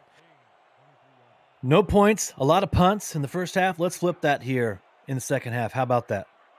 Got two of the best gunslingers in SFL history at the quarterback position, and neither one of them has really thrown a deep shot in this entire game. And we continue with check down city. Jared Willis picks up 6 yards on the first play from scrimmage. And Benji, I was crunching the numbers at halftime, some overall statistics from these franchises. And these two teams have been in the league a combined 17 seasons. I want you to guess how many times combined they've missed the playoffs. We'll get your answer after this. 2nd down and 4, I formation. Haven't seen a lot of I formation, but it works this time. Is squeaking through for the first down is Jared Willis up to the 34. I'm going to guess your trivia is some sort of trick question, but I will say they've missed the playoffs a combined 4 times.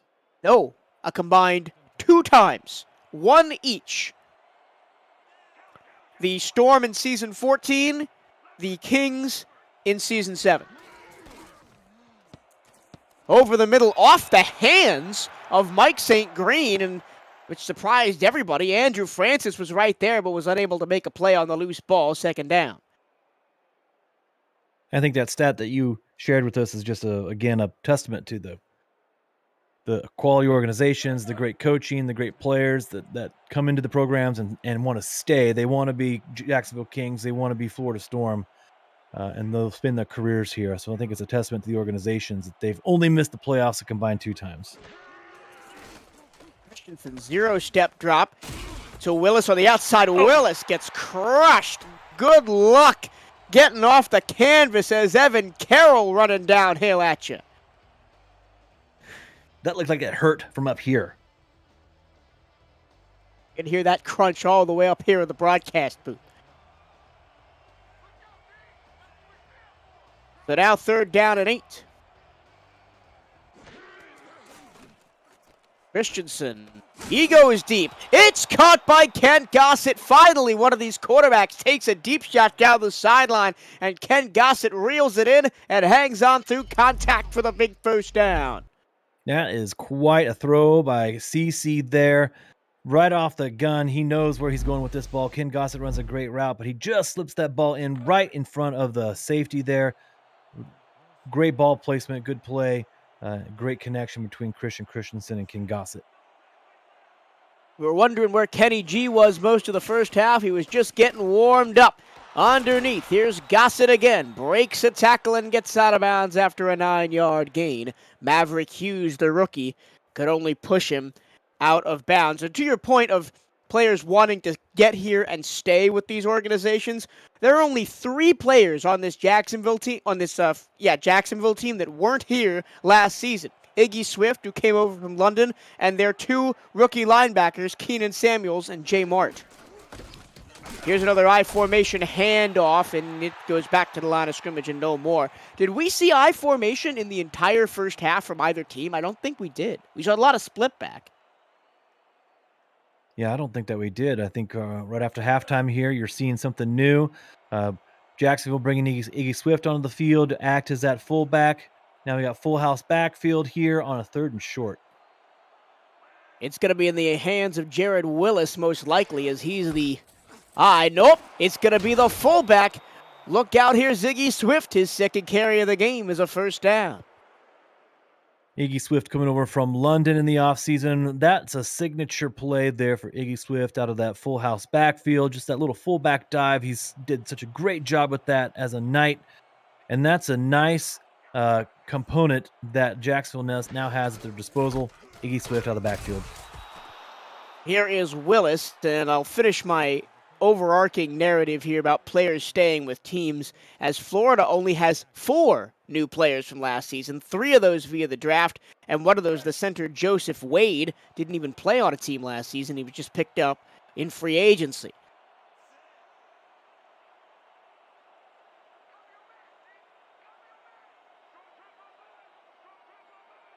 Second down and 6, Christensen in the gun. He's going to throw over the middle. Oh, it's out of the hands of St. Green, and this time it's intercepted. Making no mistake is Ryan Tobin, and the Florida Storm have the first takeaway of the ball game. Ryan Tobin out of Omaha, Nebraska. They call him the Eraser, and he just erased that Jacksonville Kings drive right there. Timely playing in the right spot at the right time. Got his eyes on the ball and was able to reel that one in off the tip pass. Fantastic play by Ryan Tobin. And when they had to have a huge play on defense, they came up with one right there. That was a 10-play drive by Jacksonville that they just stopped. Cochran with a 5-step drop into the flat for Minson. Minson breaks a tackle and is eventually shouldered out of bounds by Secolomato.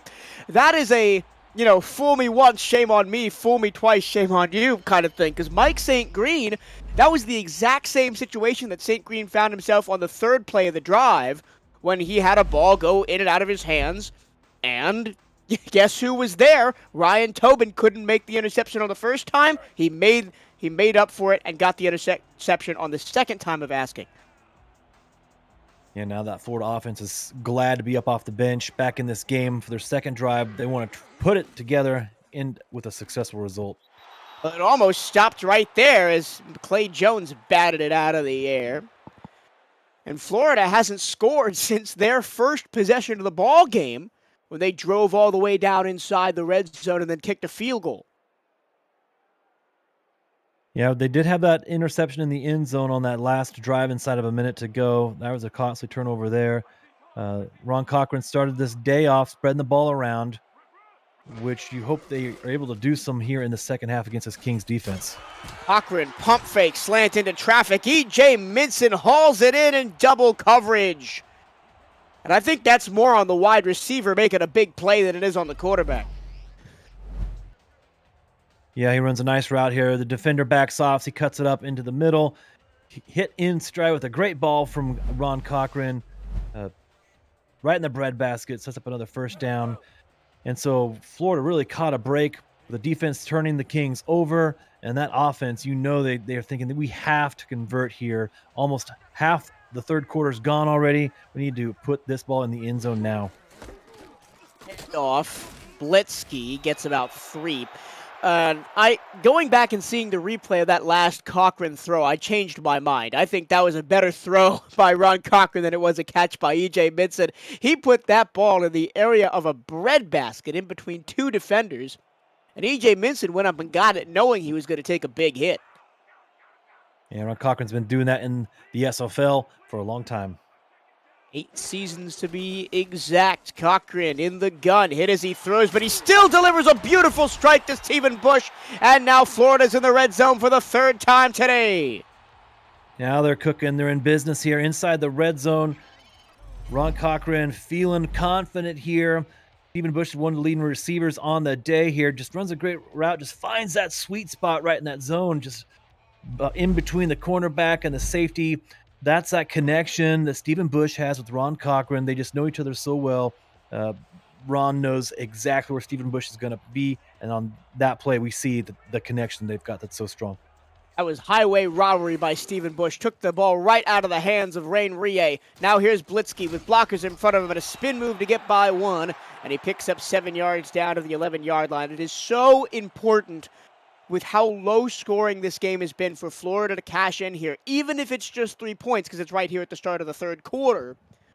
Or I guess we're now halfway through the 3rd quarter, because both teams have had significant drives, but it's important to come away with points regardless. 5 minutes to play. Blitzky trying to stretch the field. Clay Jones says, I'll have none of that, and it's 3rd down.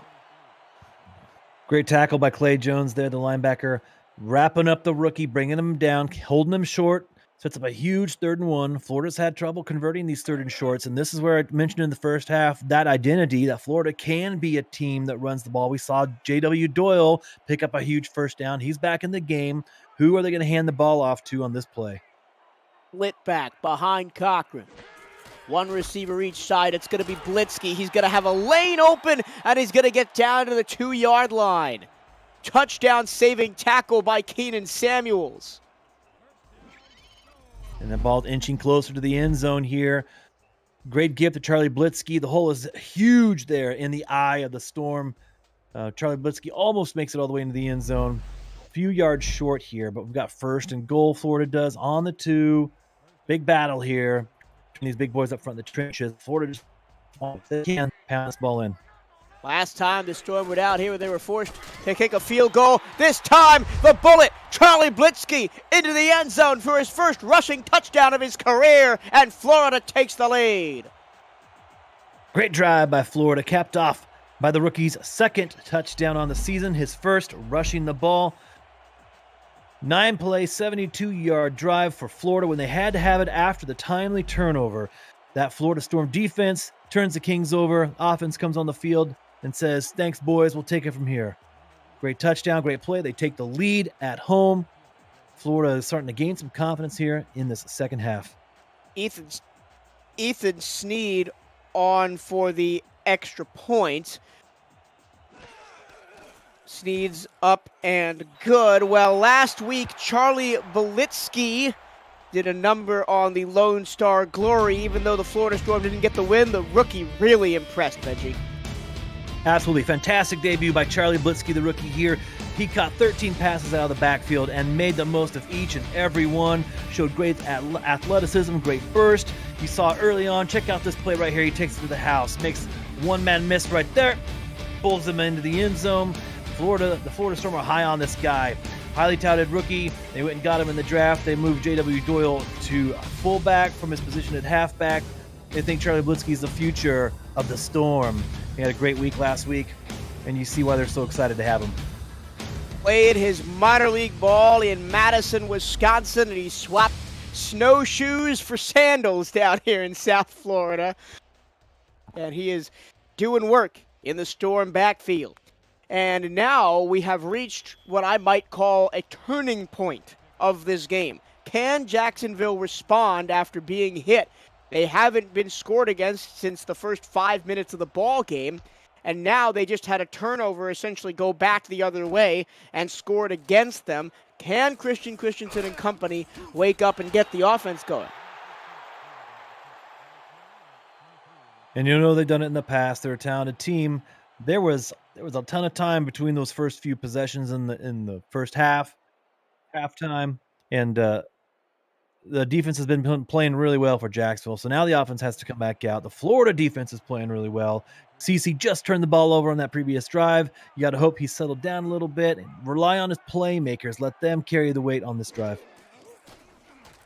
Christensen in the flat to Gossett. He rumbles out of bounds. And we've got an SFL game break. Cam and Mike in the studio. Take it away. Thanks, Mike. Hey, Mike, red zone turnovers are killing St. Louis. Yeah, Christian Brown here was trying to get St. Louis back in this game right before half, but Albert began with a big pick in the end zone. And early in the third quarter, Queen City up 17-7. There may just be too many Mikes. My middle name is Mike. Just call me Cam. Back to Mike and Benji in Fort Lauderdale. Thanks, Cams. Man, they've had the play of the week last week, an end zone interception, another end zone interception for Queen City. They may be making a habit out of that up there in upstate New York. Third quarter here on 11 Sports and For the Fans. Jacksonville and Florida duking it out for supremacy in the state of Florida. Third down and 5. Christensen across the middle. Gossett trying to get to the line to gain. Can't get there. 4th and 1.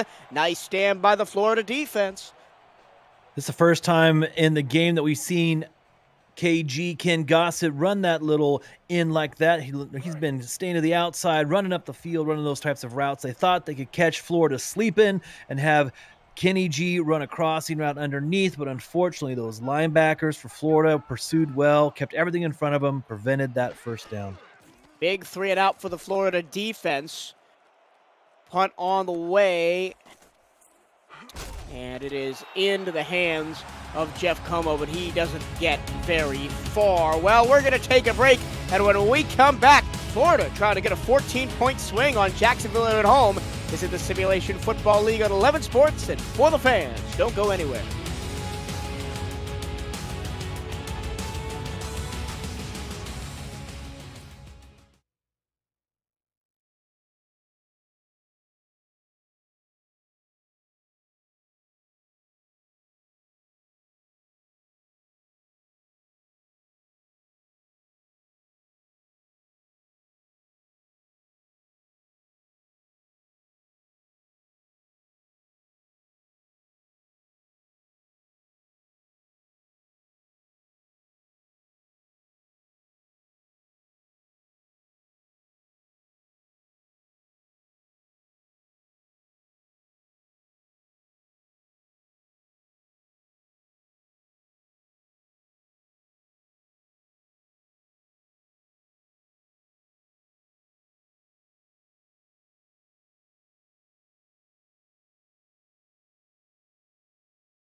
Back at the eye of the storm with a hometown Florida Storm have a chance for a 14-point swing here after a 3-and-out from Jacksonville. And Charlie Blitzky, fresh off his first rushing touchdown in his career, has got 8 yards straight up the middle. Sector 6 is the official apparel provider of the Simulation Football League. Visit sector6apparel.com or our website at simulationfl.net for replica team jerseys and completely customized jackets, flags, t-shirts, and more that help each team stand out from their opponents.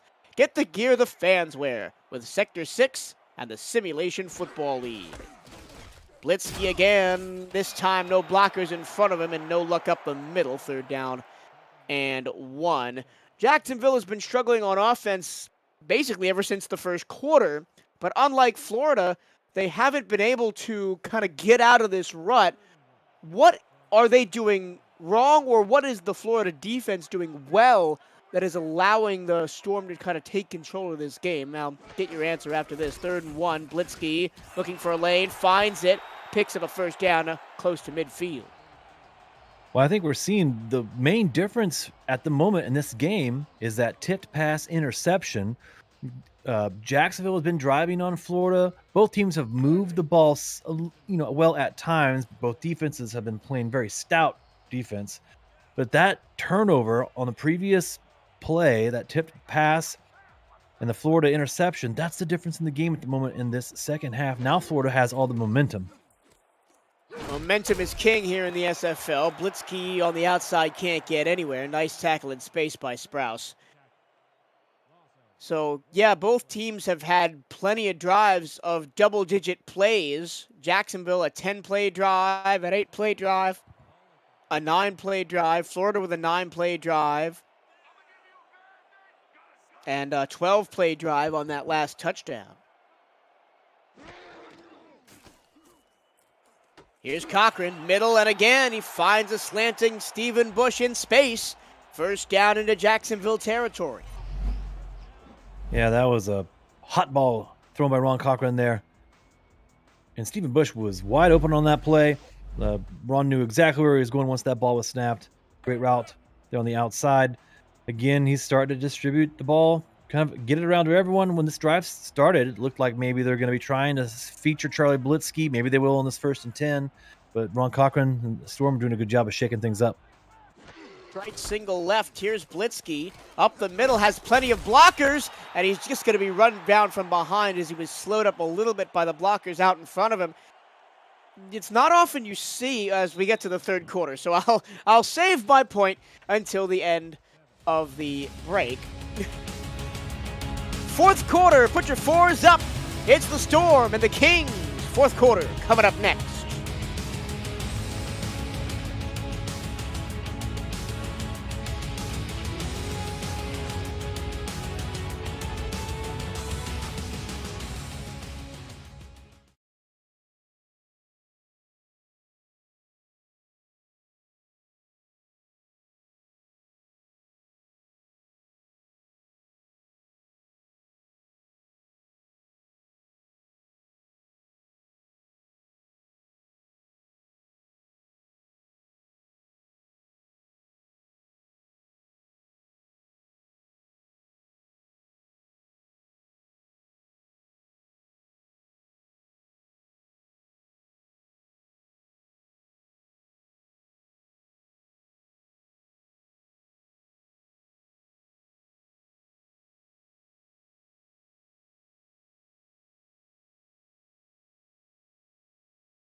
Well, they may be 0-1, but the Florida Storm are one of the most successful teams in Simulation Football League history. 3 straight championships, the only team to win 3 back-to-back, 2 of them at the expense of this very Jacksonville Kings team. And here are some of the highlights from their previous triumphs.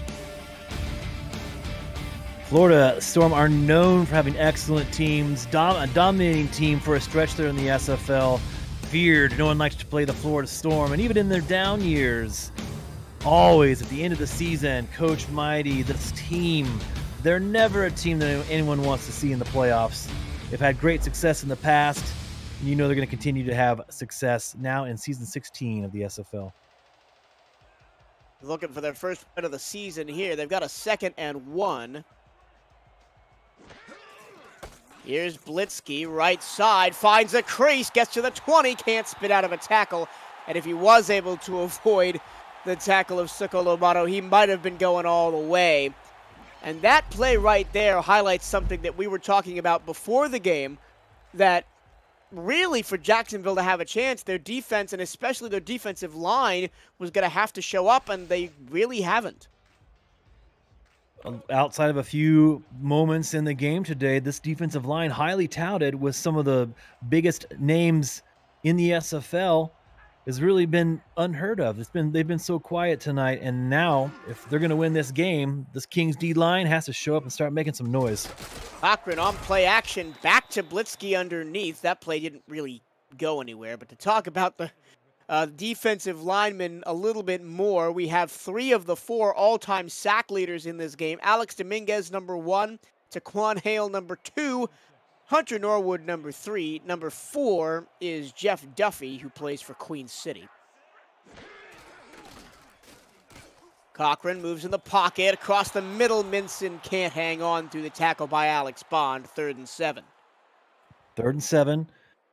Florida might play this next play cautiously, but this is an opportunity for that Kings defensive line to step up and make a play.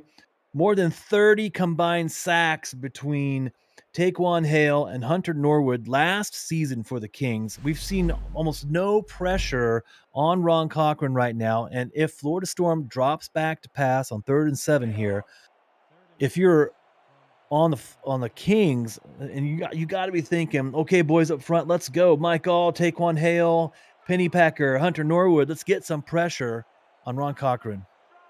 Just 10 minutes to go in the ball game. 3rd and 7. Cochran, play action again, fires back of the end zone, intercepted. It's a carbon copy of what happened at the end of the first half. Succolomano takes it away. Succolomano also had an interception last week, so this is his second on the season here. And you're right, Michael, almost a carbon copy of the play that ended Florida's drive at the end of the second quarter. Ron Cochran taking a shot in the end zone, almost in the same spot on the field even, almost an identical play. And when the Kings needed to have a play here in the second half, they make one on defense. Last time this happened and Florida picked off the Kings, Florida drove it the length of the field for a touchdown. We'll see what the Kings can do now as we've just entered the fourth quarter. Here is the fullback Swift out of the backfield for 4.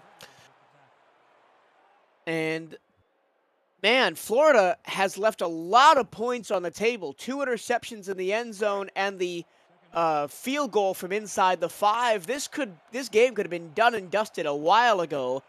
The Jacksonville secondary, rather than their offensive line, are really keeping them in this ballgame.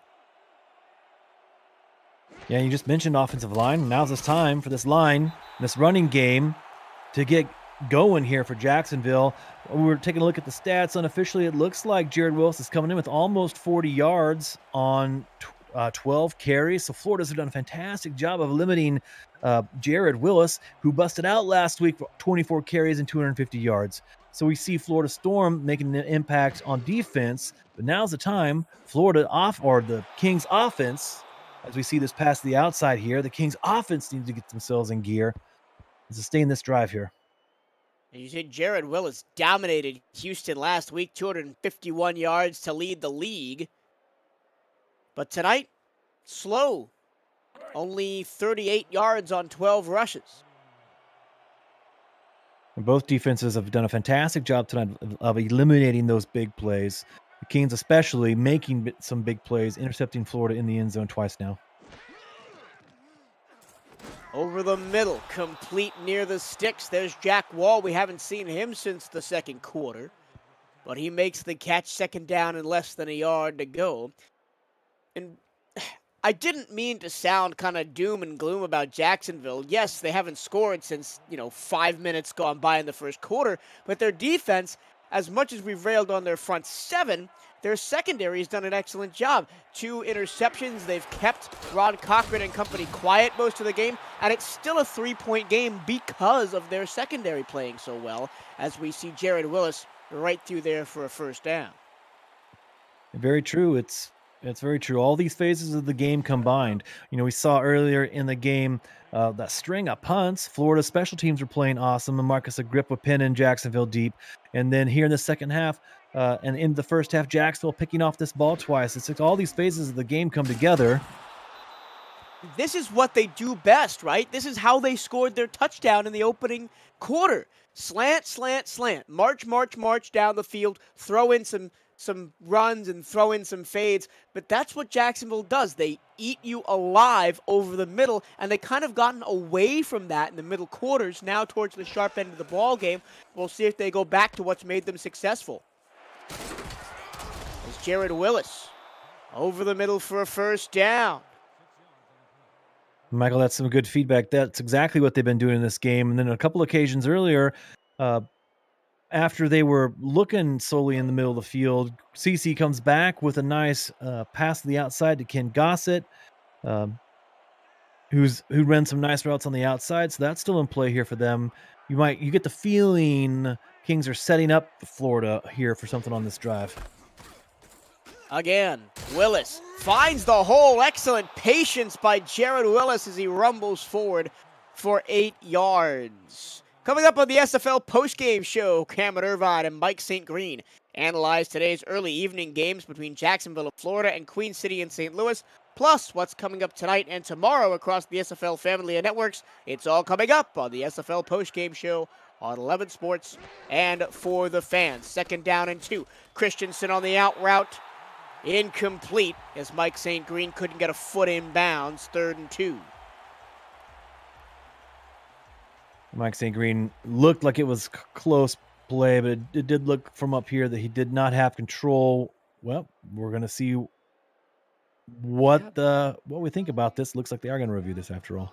Second challenge of the game for head coach Frank Gooden. He got the first one out in the first quarter, which was also an inbounds, out of bounds, but that was when Florida had the ball. Now we're going to see if Mike St. Green kept his foot in bounds. That's very close. It depends on when he caught the ball, if that left foot was still on the turf. And it looks like they're going to get it. Jacksonville, 1st down. Excellent challenge by head coach Frank Gooden, and they'll keep the drive alive. Yeah, it's a great play for MSG, Mike St. Green right there. He had a few bobbles early in the game, one of which led to that tipped pass, interception, or that bobble that led to the interception on Florida's part, and they were able to capitalize on that. But here, CC has confidence in him, goes right back to him, and he picks up the 1st down. Christensen avoids the rush, throws underneath. Grayson Willis picks up a catch and gets 5 yards. And speaking of what's coming up tomorrow on For the Fans Network, it's an international clash as the Mexico City Aztecs travel to visit the London Knights, followed by the Season 15 championship rematch between the Sioux Falls Sparrows and the Baltimore Vultures. Bonus coverage of Fort Worth, Louisiana and Vancouver, Atlanta is also included. Coverage starts at 4:30 p.m. Eastern Standard Time. The SFL on For the Fans football season is just beginning. Oh, man. This has been one of the greatest weekends of games, purely matchup-wise. I mean, you've got the battle for Florida, 2 longtime rivals. You've got the championship rematch between Sioux Falls and Baltimore. I mean, you've got Vancouver, Atlanta, who've got offenses that could put up 60 points. That game could be 60-60 going overtime. I mean, you've got it all. Great scheduling by someone in the league. Great tackling there by that Florida Storm defense. Alfredo Massanet gets through there and stops Willis on 3rd down, and now this is for the tie. Anthony Cece, 2 of 2 a week ago. This one from 42 yards away with the right foot. It's right through there. Anthony Cece, now 68 of 68 in his career. Most field goals made without a miss in SFL history for Anthony Cece as he ties up the ball game. In other words, automatic. So now Florida back in control, 4:45 to play. We've still got the 2-minute warning. Both teams still have all 3 timeouts. Plenty of twist in the tail could be happening here in the next 4 minutes and 45 seconds. You do not want to touch that radio or TV dial. Florida will start at their own 27-yard line. Keep up with the SFL and its teams on social media at Simulationfl. Follow and subscribe to all the channels: Facebook, Twitter, Instagram, YouTube, Twitch, and even TikTok. From teams to podcasters, final scores to major highlights, SFL Social has you covered.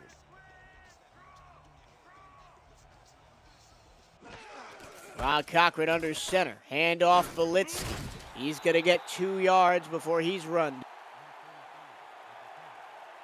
And so I'm going to ask you a hypothetical question here, Benji. Put yourself in the mind of Max Paul, the great Mighty RX, prowling the Florida sideline. What is your strategy here? Do you score quickly and let your defense do the work, or do you try and grind this clock out and get the final score with 4:13 to play? 2nd down and 8. Ron Cochran, middle, nobody covering the tight end, Varadin Zarkov, and he gets to midfield. That's what I would do if I was Max Paul. I'd throw it to the tight end. I can think of a certain broadcast director who would very much agree with you. But yeah, we haven't seen Varadin Zarkov catch the football since the first quarter, but right there, he's wide open, and Ron Cochran doesn't make a mistake. Yeah, great route there, and the fact that they're looking downfield there says they're being aggressive. I was going to answer and say points are at a premium in this game, so I don't think if you're in Florida, you can try and play it any other way. You've got to concentrate on scoring, whether that happens now or as a result of a methodical drive. Big hit on Blitzky by Clay Jones, linebacking core, making up for the deficiencies of the defensive line. Clay Jones has had a big game. 5 tackles, 8 overall, 2 tackles for loss, and 2 passes defended. Offset eye, 2nd and 10 from right on the midfield stripe. Cochran into the flat for Blitzky. Jones tried to run him down, but he did slow him up enough for Michael Sprouse to get over there and make the tackle. This is a huge 3rd down here because the next 2 plays will take us to the 2-minute warning. And, you know, if Jacksonville gets the stop here, they can control their destiny in the last 2 minutes of the ballgame. Yeah, that's very true. And where is Florida going to go with this ball now on 3rd and 8? 4 wide receivers to aim at, plus Blitzky out of the backfield if he needs him. Over the middle, a teardrop pass right into the waiting arms of the receiver, E.J. Minson, Johnny, on the spot. 1st down, Florida. And E.J. Minson's also had a solid game today. 5th reception for him at the moment, up about 65 yards. Been capable, moving the chains here, which is what they've asked of him in the past.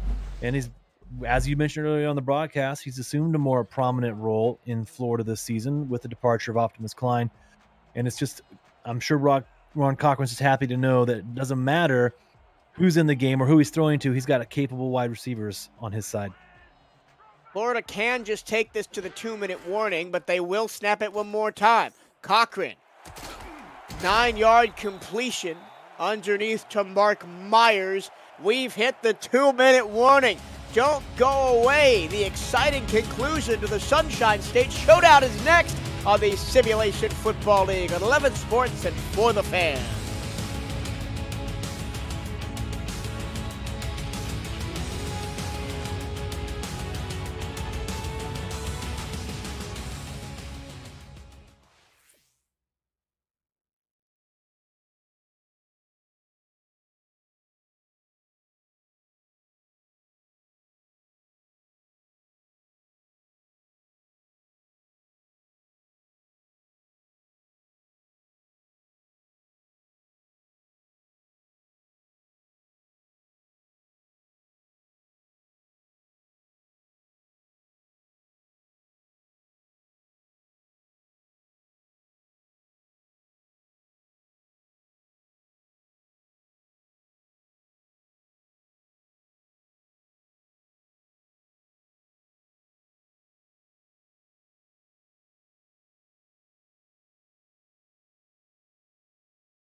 Back to the eye of the storm here in South Florida. The home team, the Florida Storm. At the Jacksonville 24-yard line in a tie ball game, 2 minutes to go. Can Ron Cochran execute a comeback here as they were down 7-3 at the beginning of this quarter? The handoff goes to Blitzky. He's got a lane. He's got blockers. He almost got the score. Touchdown saving tackle from behind by Hunter Norwood. Timeout Jacksonville. Great run by the rookie here, too. Powering off tackle to the right. Great blocking by Doyle up front. And almost springs in for the touchdown. That would have been huge.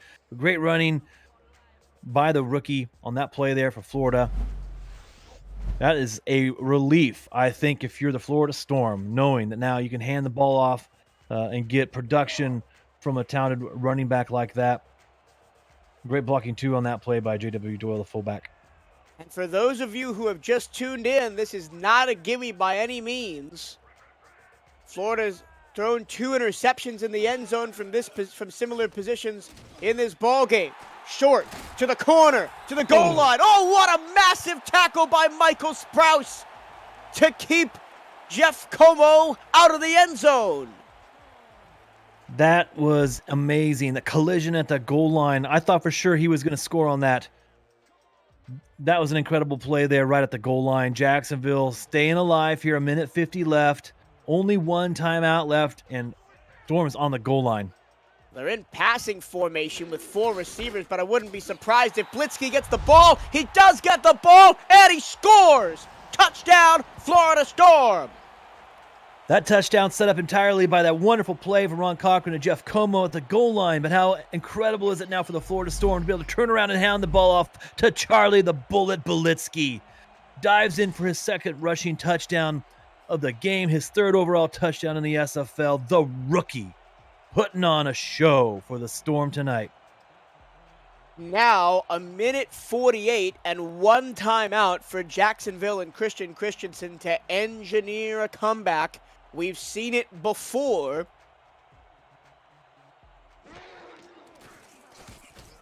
But will it happen here at home in a critical division matchup? We return to divisions for the first time in a while in the SFL, and that means Jacksonville and Florida see each other twice this season. These two teams will end the season against each other up in Jacksonville last week of the season. Wouldn't that be wild if it was for playoff seeding or even to get into the playoffs? But that is a long way away from now. From the goal line, here's St. Green. Needs a big return, won't get it. Only up to the 23-yard line. Nice tackle by Pierre Lyon. As Christian Christensen comes out on the field with the opportunity here to lead another game-winning drive down the field. He's done it before for Jacksonville. He's been great at delivering the ball to his weapons today. He only has 1 timeout, 1:44 on the clock. It's going to be interesting to see what happens here. Here we go. Christensen going down the field, picked off! Florida's going to win the ball game. Evan Carroll with the dagger. Cornerback Evan Carroll wins the game, seals the deal. He was assigned to guard Ken Gossett, the great Kenny G, on that play. Right off the bat, you saw Christian Christensen wanting to go to his number 1 target on that out. Well played by Evan Carroll, bringing that ball in, securing the victory, and now Florida lines up in that oh-so-sweet victory formation. Well, we were building up for a big final drive, and that ended pretty fast, well, didn't it? But for Florida, it's just as sweet as can be. They get the win over Jacksonville. It wasn't the game that we expected with 2 of the best quarterbacks. Wait, Jacksonville's going to get the ball back, maybe. Quick Minute math. 38 to go. Quick math. Something I'm not very good at, but potentially. Usually when teams are in the victory formation, the coaches have done the math correctly, and they're going to see out the rest of this game. But you're right. There will be 4th down unless they want to. I mean, if they kneel on 4th down, they get the ball back right there. So the Jacksonville will get the ball back. There'll be about 15, 20 seconds left and no timeouts. They're going to get 1 play. It's a very odd decision by Florida. I think, well, they're betting on their all-star punter coming out on the field and burying the Kings is what they're hoping for here. Unless they think they're in field goal range and they're going to try and rush the kicker on, Ethan Sneed, for like a 56-yarder. That would be an even stranger decision to kneel on it 3 times and then bring out the field goal kicker now. I think they're going to punt it with Agrippa. Yeah, that's correct. My football mind is moving way too fast. Marcus Agrippa on to try and seal the game. They're going to have about 10 seconds, will Jacksonville, depending on how good this punt is. The last punt that Agrippa had from this position was inside the 1 from Jacksonville. Just stopped at the goal line. This one's going to be fielded by St. Green. And 13 seconds remain for Jacksonville to go the length of the field. And now's the time. If you have that play, that 84-yard guaranteed touchdown strike play in the bag, now's the time to bring it out if you're Jacksonville. Remember, after this game, we'll be heading for bonus coverage of Queen City and St. Louis with Eric Vincent and Cade Stevens. And then after that, back to the studio with Cameron and Mike St. Green. Underneath, Gossett, got to get it out of bounds, can't do it. Got to get up and spike the football, 5 seconds left. I don't think they're going to have the time. Here's the snap. It doesn't come. Florida hangs on, and they're going to take the Sunshine State Showdown 17-10 over Jacksonville. Well, they made it a little bit difficult for themselves at the end, but the Storm got it done. They're 1-1, and so are the Kings. What a game. It started slow. Battle of the defenses in that first half, but that was a lot to take in there in that game. A lot of action. Both these teams playing hard in Florida tonight. Congratulations to the Storm, evening the record at 1-1. The Kings fall to 1-1. How different is it now in the SFL? These two teams taking stock after the second game of the season. Coming into this thing, Jacksonville was on a high after demolishing Houston at home, whereas Florida came in after being demolished themselves on the road against Lone Star Glory. And here at the end of this one, it's the tale of the tape that seems the fortunes have been reversed. Both teams now 1-1. Well-fought game. Kudos to Florida, the great defensive game plan, keeping Jacksonville off guard all game long, and Florida overcoming some costly turnovers. They prevail in this one, 17-10. Great game tonight in the Sunshine State. Florida now leads the all-time series with Jacksonville 6-4. There was an opportunity tonight for the Kings to tie up that series, but Florida prevails 17-10. I'm now going to have to ask you the tough question. I'm still turning it over in my mind. Who do you think gets player of the game here? I don't think it's either quarterback. You're right. I'm going to go with Charlie the Bullet Bulitsky here, the rookie, putting on a great show, helping the Storm to victory. Charlie Bulitsky it is. He is the player of the game. 2 touchdowns on the ground, the 2 most important touchdowns of the game as they gave the Storm the lead and then sealed the victory. Well, that'll do it for us. For Mike St. Green and Cameron Irvine in the studio, and Benji Matson, I have been Michael Torello. Coming up next, it's SFL bonus coverage. Here's Eric Vincent and Cade Stevens. Take it away, gentlemen.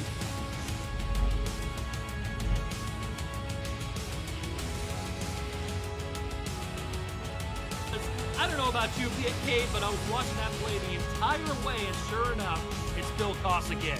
Oh, no doubt in my mind. And it looks like they almost had him run a very similar route to what he'd capitalized on going into the last 3 plays. They just had him come back to the football a little bit towards the pylon. Fantastic job by Phil Koss getting up the field and getting into the end zone. Tied with 3 minutes and change left in this football game. Cam.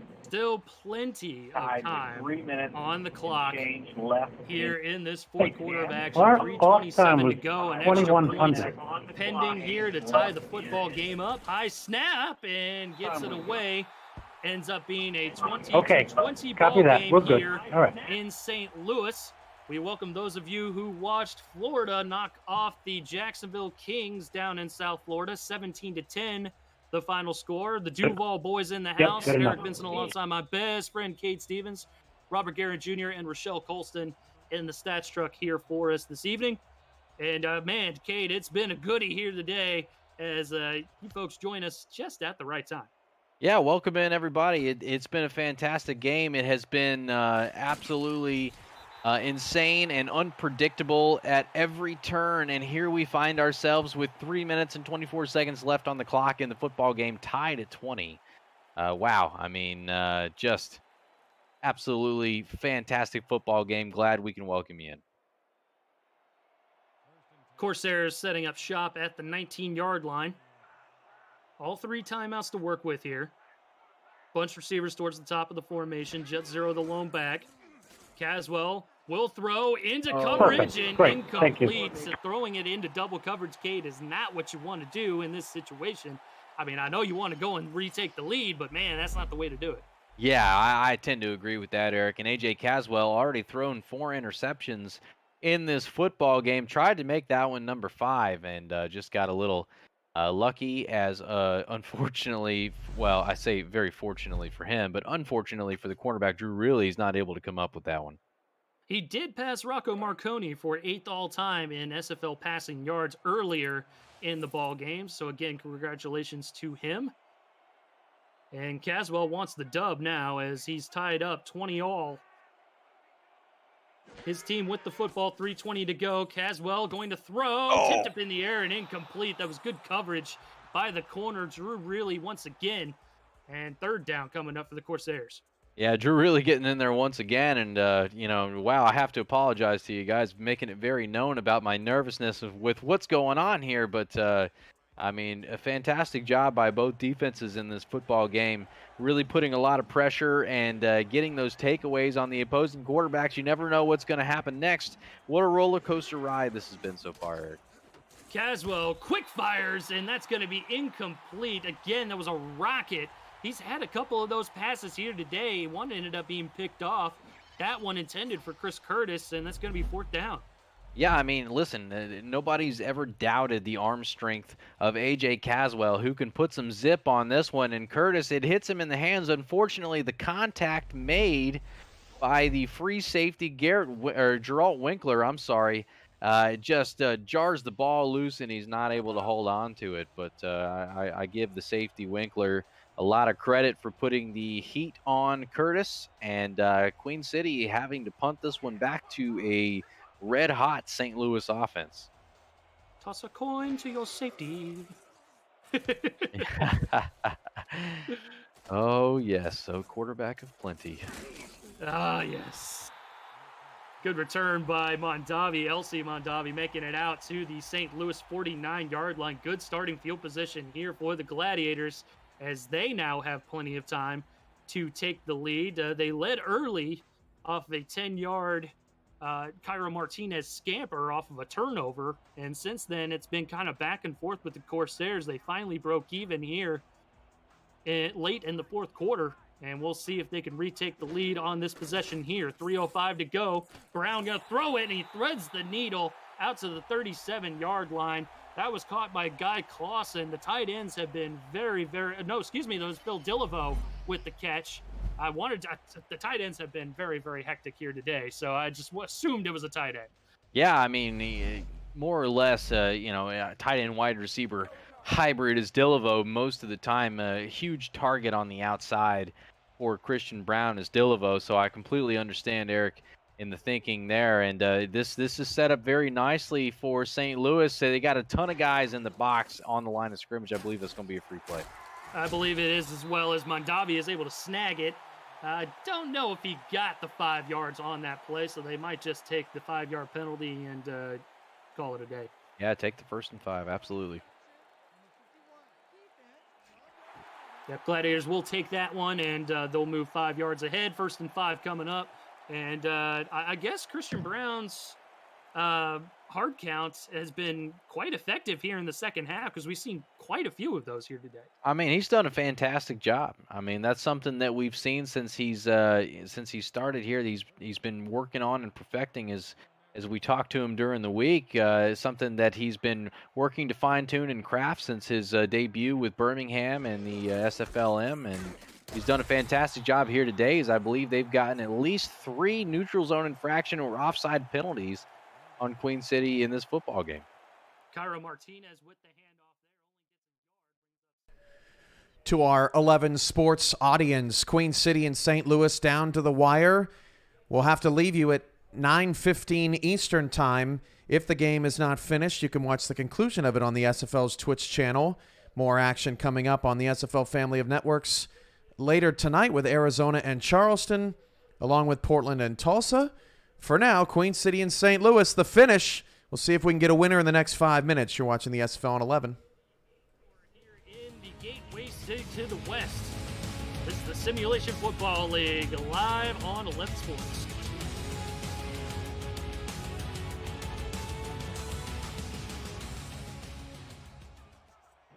Third down and 3.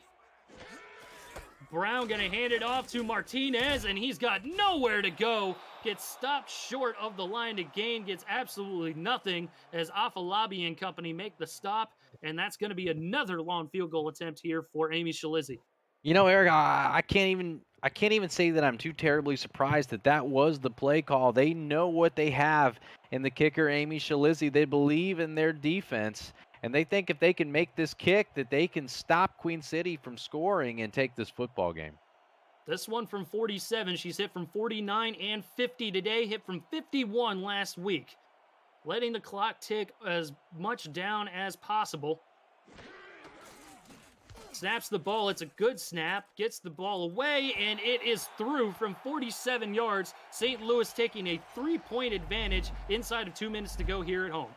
Wow, fantastic kick. And, listen, like I said, if this is the strategy, if this was the thought process going into that third down play, so far so good. The St. Louis's defense has given you no reason in the second half to believe that they cannot stop Queen City from scoring any sort of points on this next drive. And with 1:12 left in the game and 3 timeouts, Queen City has a lot of work ahead of them.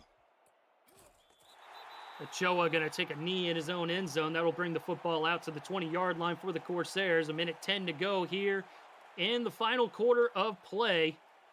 3 timeouts for each squad here to work with, Cade, so this game is far from over.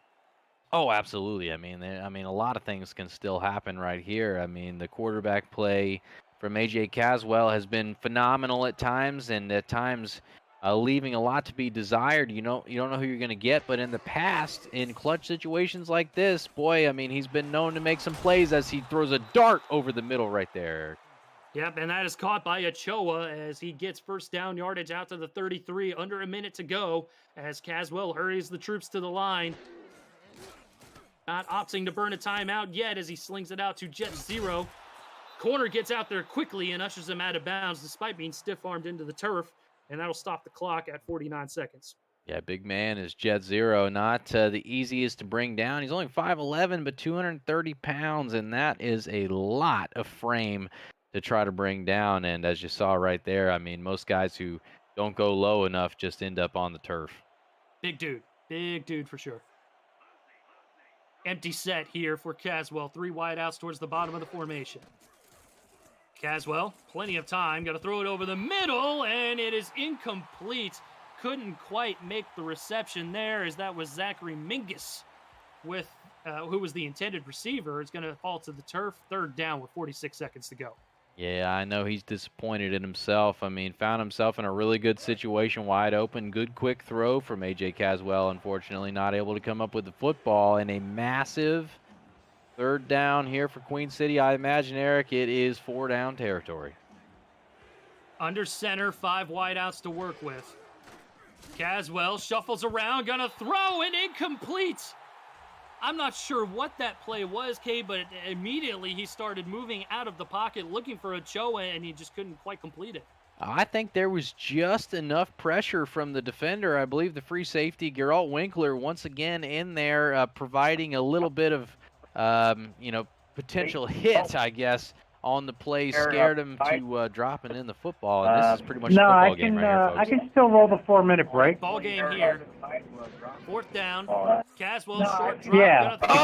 It's incomplete. The St. Louis defense. 4-minute break holds is, strong you know as what, Zach Cam, I Holdorf think I hear knocks myself it on down air. to the turf.